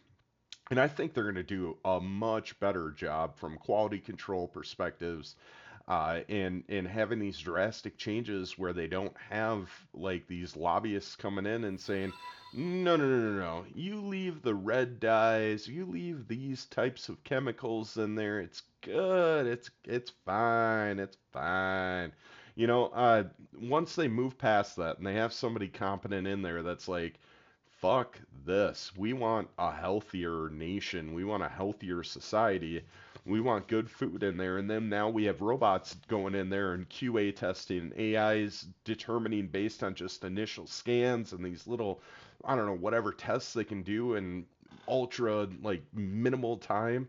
And they're working 24/7 to put good quality food on our shelves, and also doing a lot of the more, I don't know, labor and repeatable jobs that exists out there. There's all this concern about, well, unemployment. And Jay Meyer, his wife, actually just got replaced by AI robots.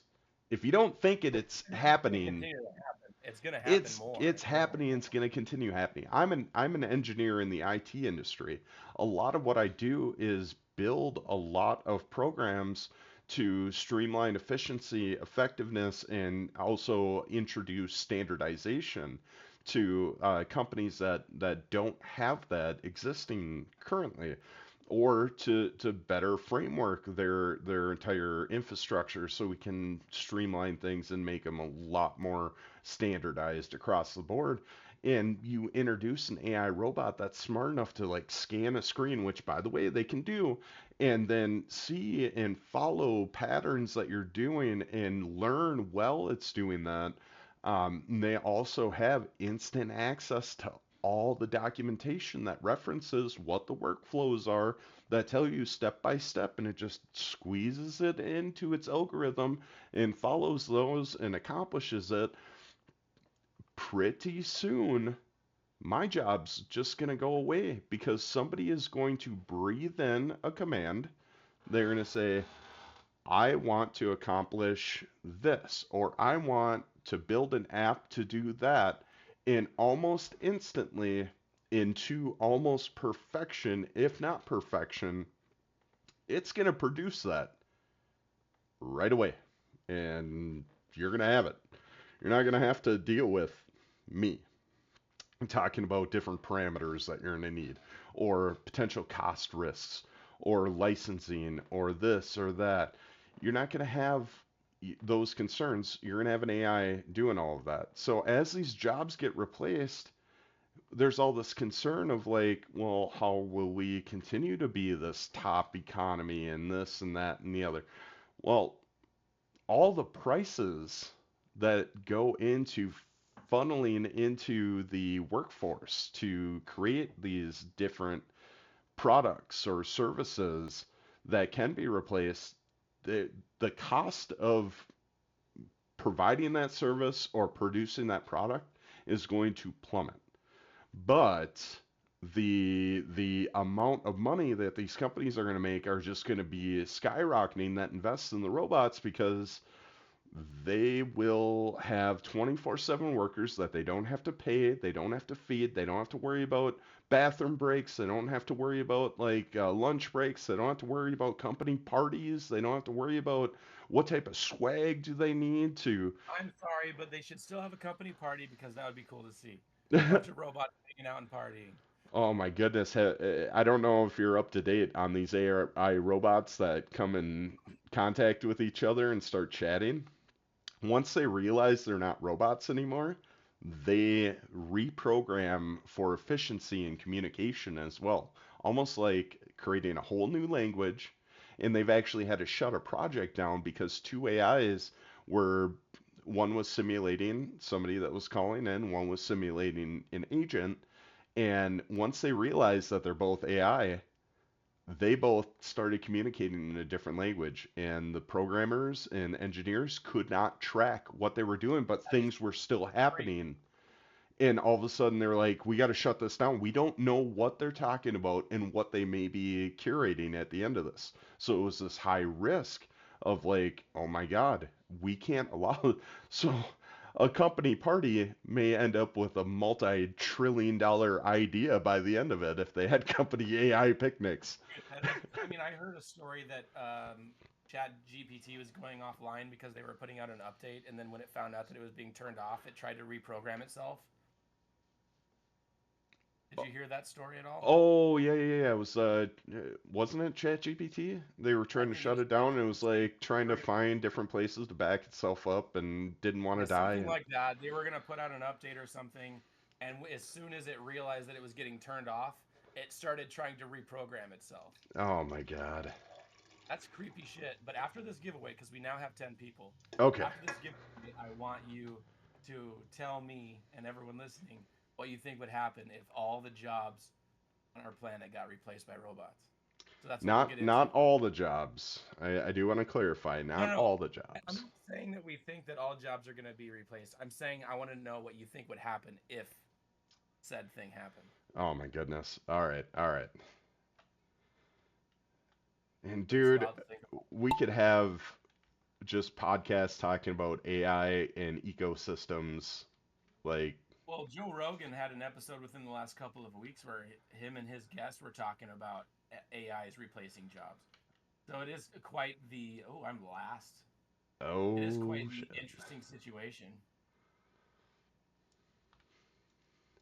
So do we Does want that to? mean that everyone just lives in harmony and gets everything that they want for free because it's just robots making it all happen, and your standing or your place on the world's percentage of value doesn't really matter anymore because whether you have $100,000 or $500 billion Elon Musk, it's just all the same either way. Maybe just a little bit more yacht rides than the latter. Well, just think about the things that you need, right? You need food, you need shelter, and then Transportation. You really don't need transportation though if AI is taking care of everything. You don't have to drive to work anymore. correct. AI running off electricity once we get certain safe energy replacements that are out there, or I even guess we won't solar need to panels. travel though because AIs will be driving us everywhere. The driverless cars. Yep, yep, yep, yep, yep. I don't know why it thinks I'm in second place or first place because I'm way back there. Oh no, you're caught up with everybody here. Man, I lost my voice during this podcast, brother. I got too excited about the ecosystems. Oh man. Way too excited. So whoever wins this, you'll send me the address, and then I'll work with Exotic to. Yeah, I'll send you 5 and you can give them 10. Yep.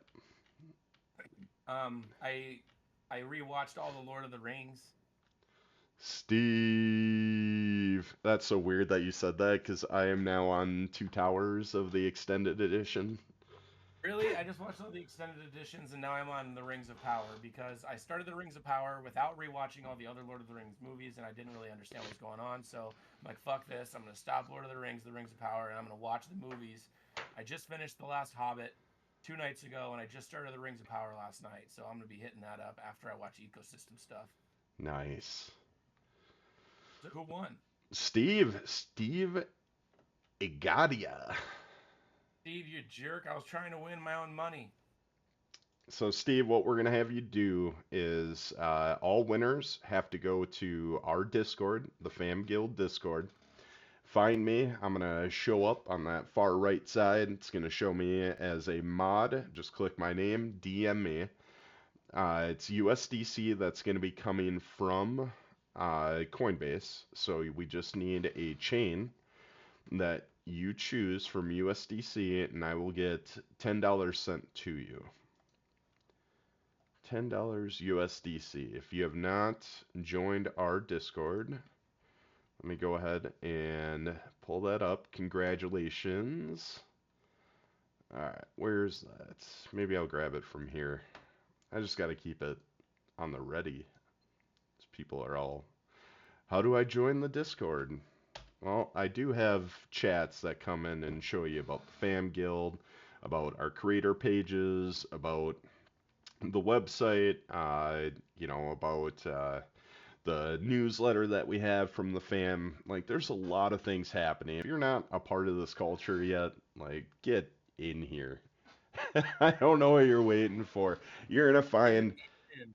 you're gonna find some of the best content that doesn't just pertain to gaming. It's gonna pertain to real life. It's gonna be pertaining to Web 2 games. It's gonna be pertaining to everything. We're building a streaming culture here, a one-stop shop that can just it should satisfy everything that you're looking for, and if it's not, we want to hear why.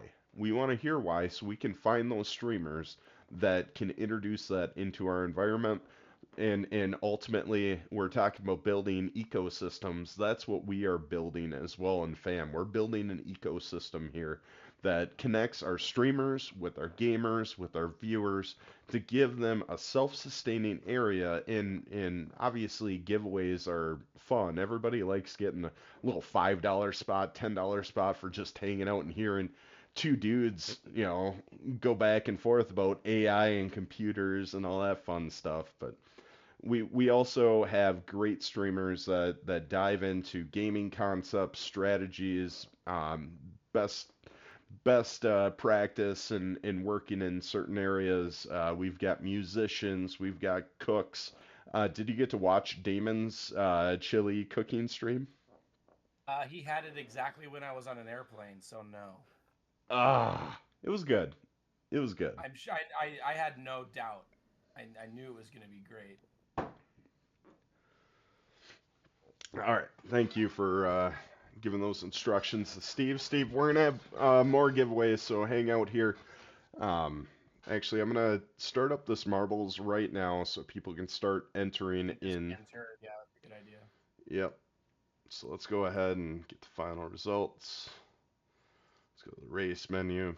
So you can see not very many people in here. Your chances of getting just some free USDC, whether that's going into your pocket, whether that could help finish paying a bill, whether that can be invested in another game or into another crypto. I mean, I'm not going to turn down if somebody gave me $5 for hanging out in a place that I've been wanting to hang out in. Abstract colorful stream. Sure, let's do that one.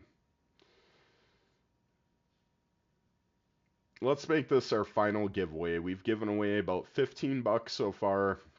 I'm going to give away another $10 at the end here. $10. We'll give it to, yeah, we'll just do $10 to a winner. Exclamation point play. Oh shit. What is this stuff here on the side? Back. Discard and exit. I don't know. Do we have? Can I shout out an amazing movie that I recently watched? Yeah. Have you seen The Gorge yet? Newest one where they're keeping things in underneath the fog, right? Yes, sir. Super good. All right.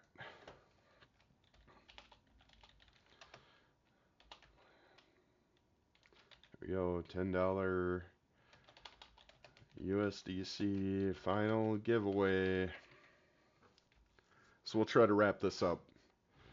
Try to wrap this up after. You do me a favor after the podcast episode. Will you write Damon for me and send him my Discord?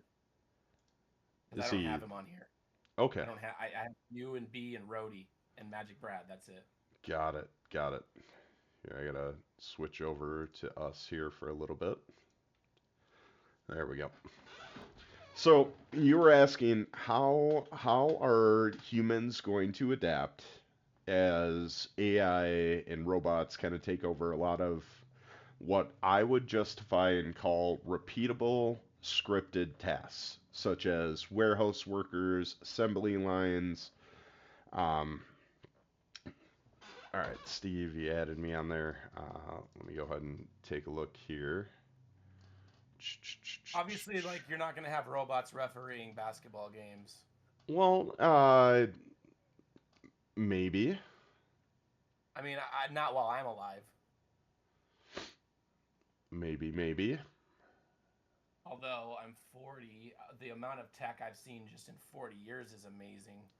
So I guess it is possible. All right, what chain would you like?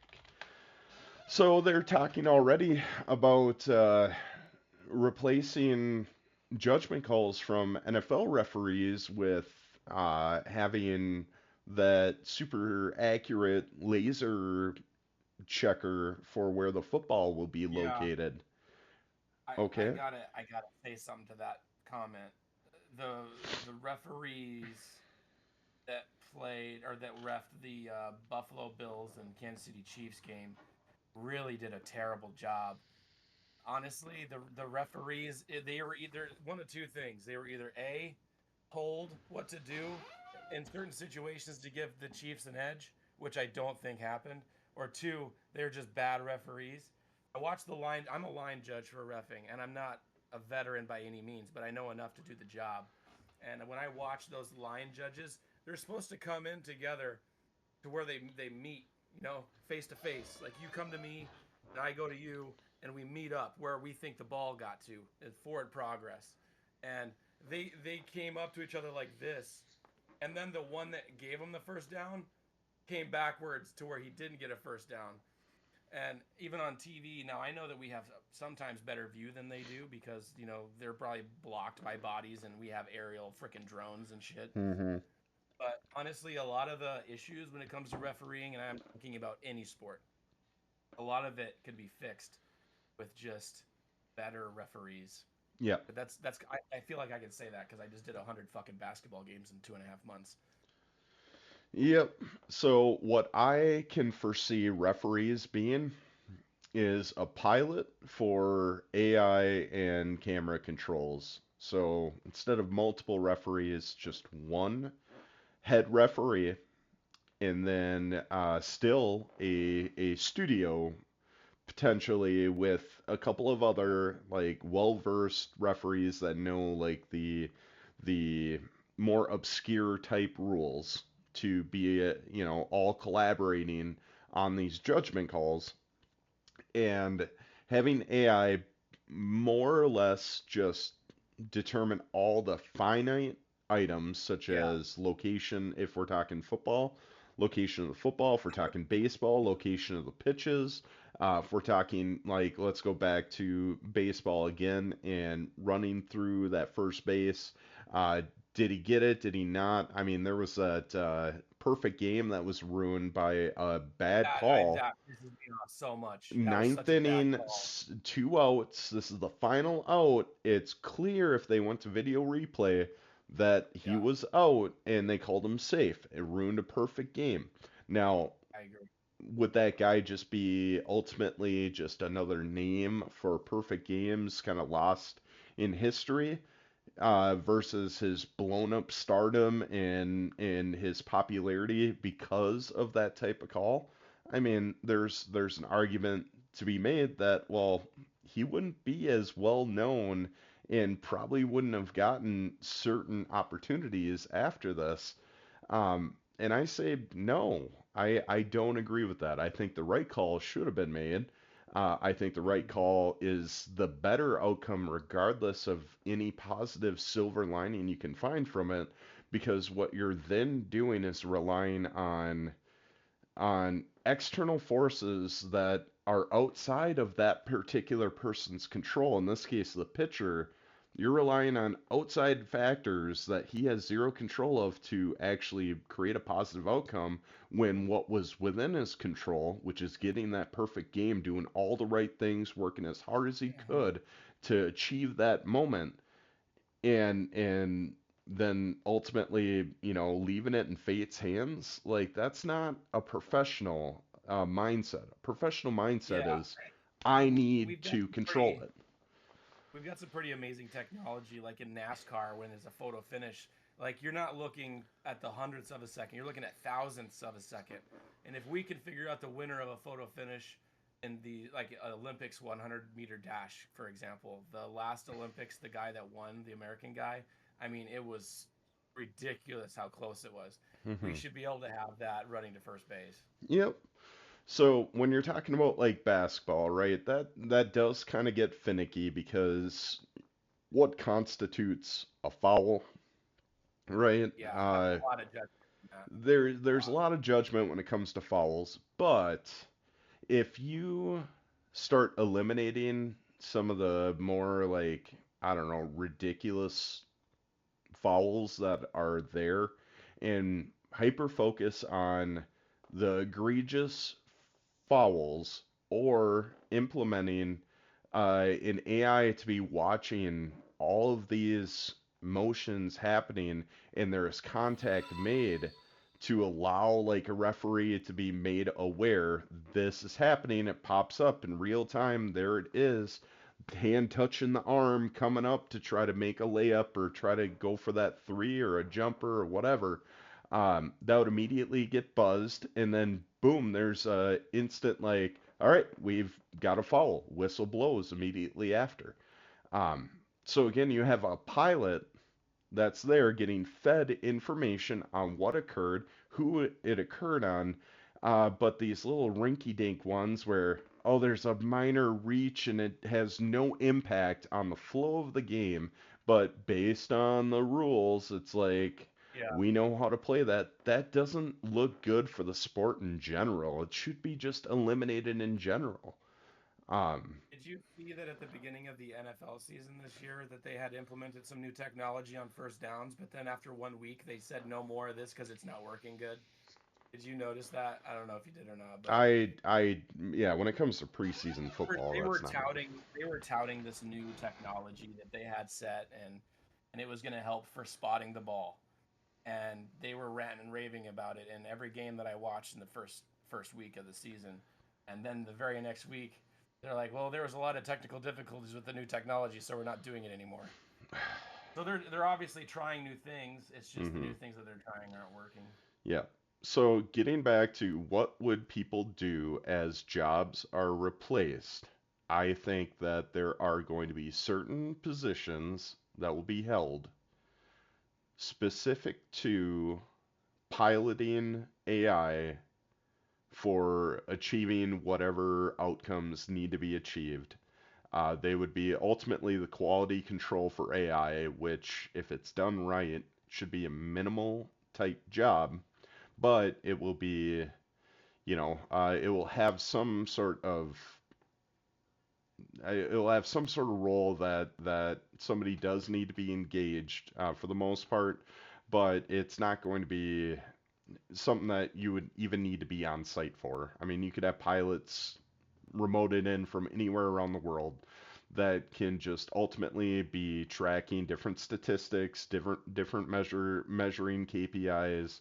It can keep up to date on potential errors that are coming out, or if there's obstructions, then they can radio in and say, "Hey, we have this particular thing happening on this line," and send another potential AI pilot that would be on site to walk over and address what needs to be addressed, but all of it would be minimal to give, this just sort of seamless experience to continue moving productivity forward. Because the whole idea is about efficiency and productivity. And when you're not, again, paying, salaries, you're not paying hourly wages, you're not paying benefits, you're not paying all these different costs, then all of a sudden those margins in which your product is selling versus what it costs to actually manufacture or produce to put out there in the retailers and ultimately in the consumers' pockets, um, that would be such a huge gap that they would be forced to reduce because people would start losing their jobs. They wouldn't be able to afford that. So all of a sudden, you'll see just drastic prices declining, ultimately down to minimal, if not almost zero, where it's subsidized by just a functional society. The taxes that are taken out from people that are operating within certain ventures, certain work, could cover ultimately those costs that would come for eventually nothing. Because pretty soon, manufacturing robots to create robots will exist. And I mean, it, I think that we're on the cusp of you order a vehicle on, let's just say Tesla, since that's what I'm gonna stock in. You order your Tesla that you want on your app. The factory makes it without human help. It's all AI, it's all robotic. And then the fucking car is AI and robotic, and then it drives to your house by itself. yeah, I almost feel like that's gonna be a thing coming very soon. Like you can order your car from your fucking smartphone. Car gets made, car gets delivered. Literally, no human has any part of it. mm-hmm. Yeah, and when you said you were talking about Joe Rogan's podcast, they talked about they had the interview with the gentleman that had the implant put in, and Yeah. he's quadriplegic, and how he Yeah. thinks, gets his computer monitor and his mouse to act, and when he Yeah. plays first-person shooter games, he says It's it's like unbeatable. I'm a human cheat code because I just look at what my target is and I think Yeah. shoot and it shoots and it never misses. Yeah. He's essentially his own aimbot. Yep. Yep. Controlling a cursor is controlling more than a cursor. It's controlling the fate of the people on the other end of the cursor. You're dead. Yes. All there is to it. Yes. Just he's running north and you're behind him and he don't see your ass. That's the only way you're getting him. Because if you make a noise, he's gonna turn around with just a thought, look at your fucking head with just a thought, and by the time that happens, he's used the force to already fucking dome you. Yeah. So when you think about that technology already has been proven to not only exist, but has been implanted and functional within a living human already, what type of communication are we going to have going forward? You're saying just pull up your phone. What about just thinking about it? Like, Yeah, well, that's you know dangerous what? though because if you think about it, but you can't afford it, and then your thoughts buy it, and then you're like, oh fuck, I'm in big trouble. Because like I took an Ambien one time in 2015, and I couldn't fall asleep, and I ended up buying $2,500 worth of magic cards, and I don't even remember doing it. We can't have that happen anymore. We can't. I started getting masterpieces from Kaladesh in the mail, sort of light and shadow, worth $300, and Oh ordered shit. 15 of them. Ugh. That's too funny. Thinking about stuff and having it happen is dangerous. Yep, yep. Yeah, it's By the way, this is my exciting. favorite episode so far, and we've talked no Web three, and it's really fun.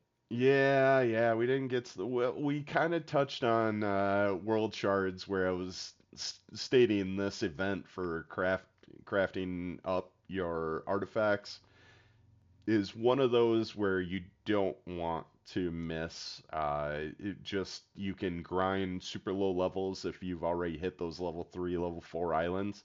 You can grind down super low levels, get your ribbons really quick, and just get them crafting up because that's actually equating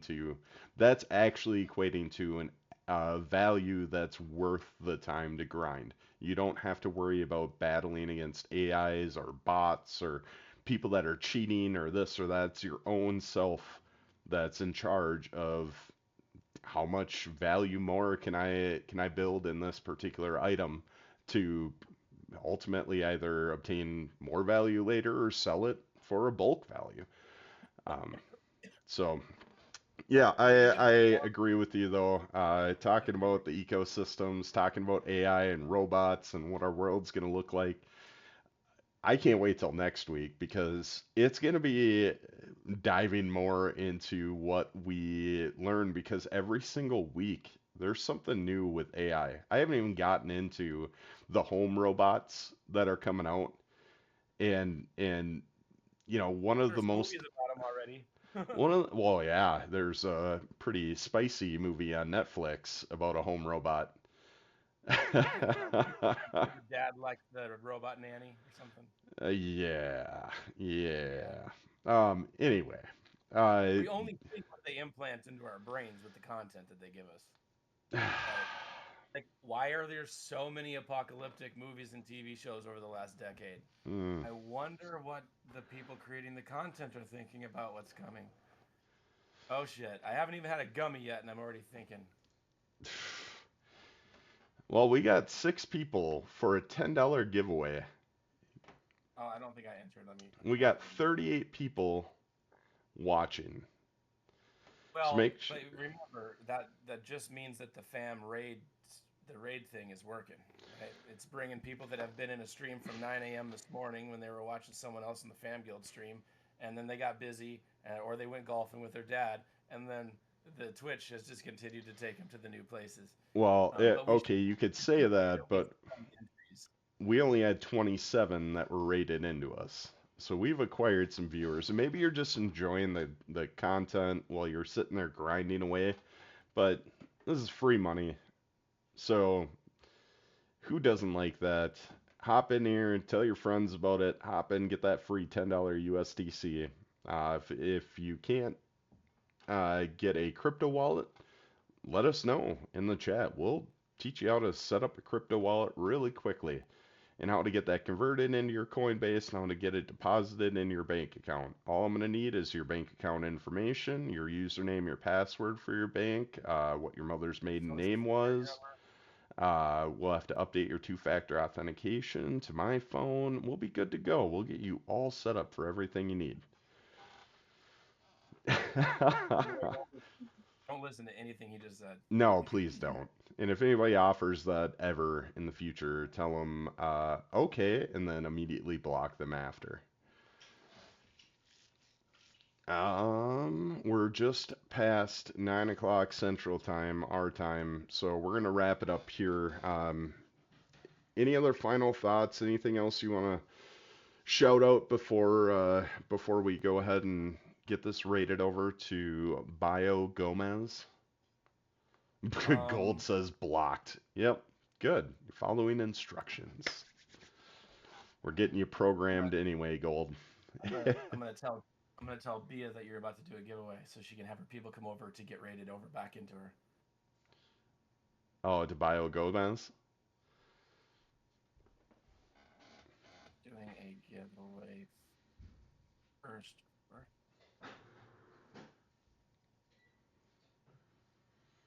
Yep, so Bio Gomez, I believe, is it Spanish or Portuguese? Portuguese. Portuguese. So one of our Portuguese streamers, Bio Gomez, have not been able to get a spotlight with her yet. She is interested. We just haven't gotten there yet. Looks like she's playing The Witcher 3, which is a Web 2 game, not a Web 3 game. Because again, as I stated earlier, FAM is moving far beyond Web 3. We're building a streamer community, a community that connects viewers like you with the best in the business, that bring you the content that you want to learn from, that you want to be a part of. If I was a gamer without knowing streaming and I saw how people are progressing, able to overcome certain barriers, also get teams frequently for more co-op games, to be able to participate and work alongside with a streamer that gets you and gets your humor and gets your style. Um, like that's just like having a friend on demand in certain times all the time. That's such a cool opportunity. And nobody's there's a few of us that are there's a few people that are really big and they've got thousands of people that are hitting them on chats and they can't really connect with everyone on that level, but a lot of the streamers that you're seeing within fam are building that community focus, that are building the collaboration with their viewers to provide content that they would like, as well as ensuring that they're up to date in what's happening in the games that they're playing, or if they are musicians, helping them get confidence or get some ideas generated, start getting the wheels turning in our brains to figure out what are the next steps. If you're thinking about streaming, we've got a multitude of people that can provide tools and insight and suggestions that can walk you through step by step. If you have questions about certain crypto or chains, we got experts in that. I mean, we're building an ecosystem within FAM to allow everybody to thrive, whether you're a streamer or a viewer. And we're just happy that you're here hanging out with us. Right now, we just shoot the shit. We just have fun talking what's on our minds because we need a break from from the gaming grind. We need a break from just ultimately what is the next project or the next like strategy. Sometimes we just have to live in the reality that we live in now, and what better way than chatting with two guys? Don't take it too serious and enjoy mulling over the tough topics. So happy that you're here, for sure. You never know. We might go on a off-topic tirade about Chinese buffets. We might talk about Chinese buffets too. Nothing is ever off the table. I wish I could go there right now. All right, we're gonna start this up anyway because I want to get this rated over, and I want you to start watching those episodes, and I want to get your feedback on it. So, Yeah, Bia's chat was too busy. I tried to get people over here, but no worries. We've got a potential viewer, somebody that entered in for the final giveaway, and they are gonna get $10 USDC. So, and Steve, I will make sure to get your 5 over if you're still listening here too, or we'll get your 10 combined over. All right, starting it off. here we go.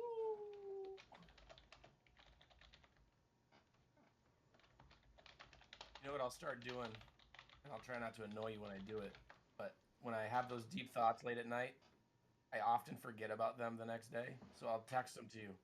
So we have content to talk about next time. There we go. I don't think we ever run out of content to talk about. I know, right? But sometimes I'm just like, oh my God, I don't want to forget this. This is really interesting to think about. Wow, this is a cool map. I might try to favorite this one after. It says I'm in last, but I think I'm in first.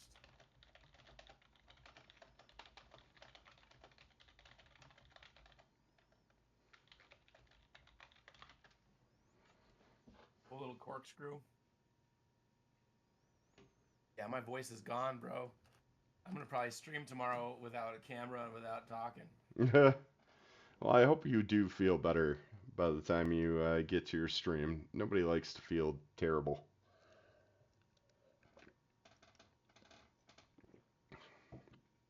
I just don't want to let 3POC down. I know that I didn't get a stream last week because of the vacation. And then I came back and everybody was fucking sick. I wasn't sick yet, but I had to take care of everybody else. Ooh, someone fell off. Gold fell off. Oh no. So again, the requirement, you must join our FAM Discord and send me a DM. I will verify that you are in the FAM Discord, and then I will get your $10 USDC sent over to you. I swear I was in first place for the longest time. Now I'm just hanging out in the back. What the hell's going on here? If you don't know what the FAM Discord is to join, I'm going to put that into the chat now. If I ever developed a map for marbles, I'd make sure it's visible. You can hardly see what's going on. Well, let's just dive into whoever's in the lead here. Minty. Oh wow, there's a lot more going on in this map than I thought. Oh yeah. There's some cool things with this map, man. It's really cool looking. Ooh, Minty is out in the lead. We got 2 dead. Poor Junior. Poor Junior. You're right behind me, Billy. Minty's going through the staircase lifts.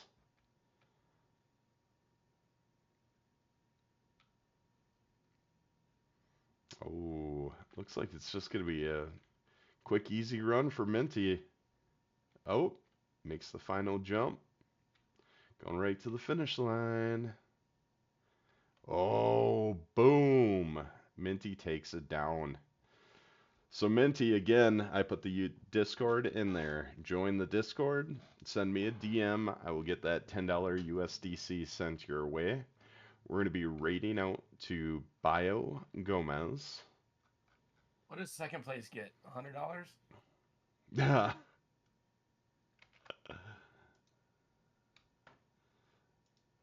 All right. So, Minty, make sure to join that Discord. Then send me the DM on Discord. I will get the 10 USDC sent your way. Congratulations, Minty. Billion, another successful episode. Thank you so much for having me. I'm going to go take care of this throat because I'm really struggling at this point. Yeah, if you want to hold on 1 second, I'm going to get this raid out so I don't have to mess with the camera once you are gone here. So, Minty, you've got the instructions. We sent that over to you. So, let's go ahead and get Bio Gomez pulled up here. Bia. Yeah, it's Bia. Bia Gomez, Bia Gomez, Bia, Bia. I thought you said bio. My bad. Bia Gomez. It might be that Minnesotan accent that I have. I'll tell you, this game looks pretty solid. Here we go. And Who we're off. hide? Custom TV. Billion Football! Cheguei!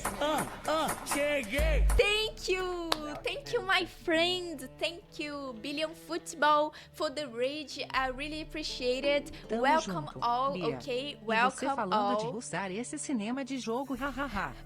Welcome all, my friends. My name is Bia. All right, there we go. Now she's all set.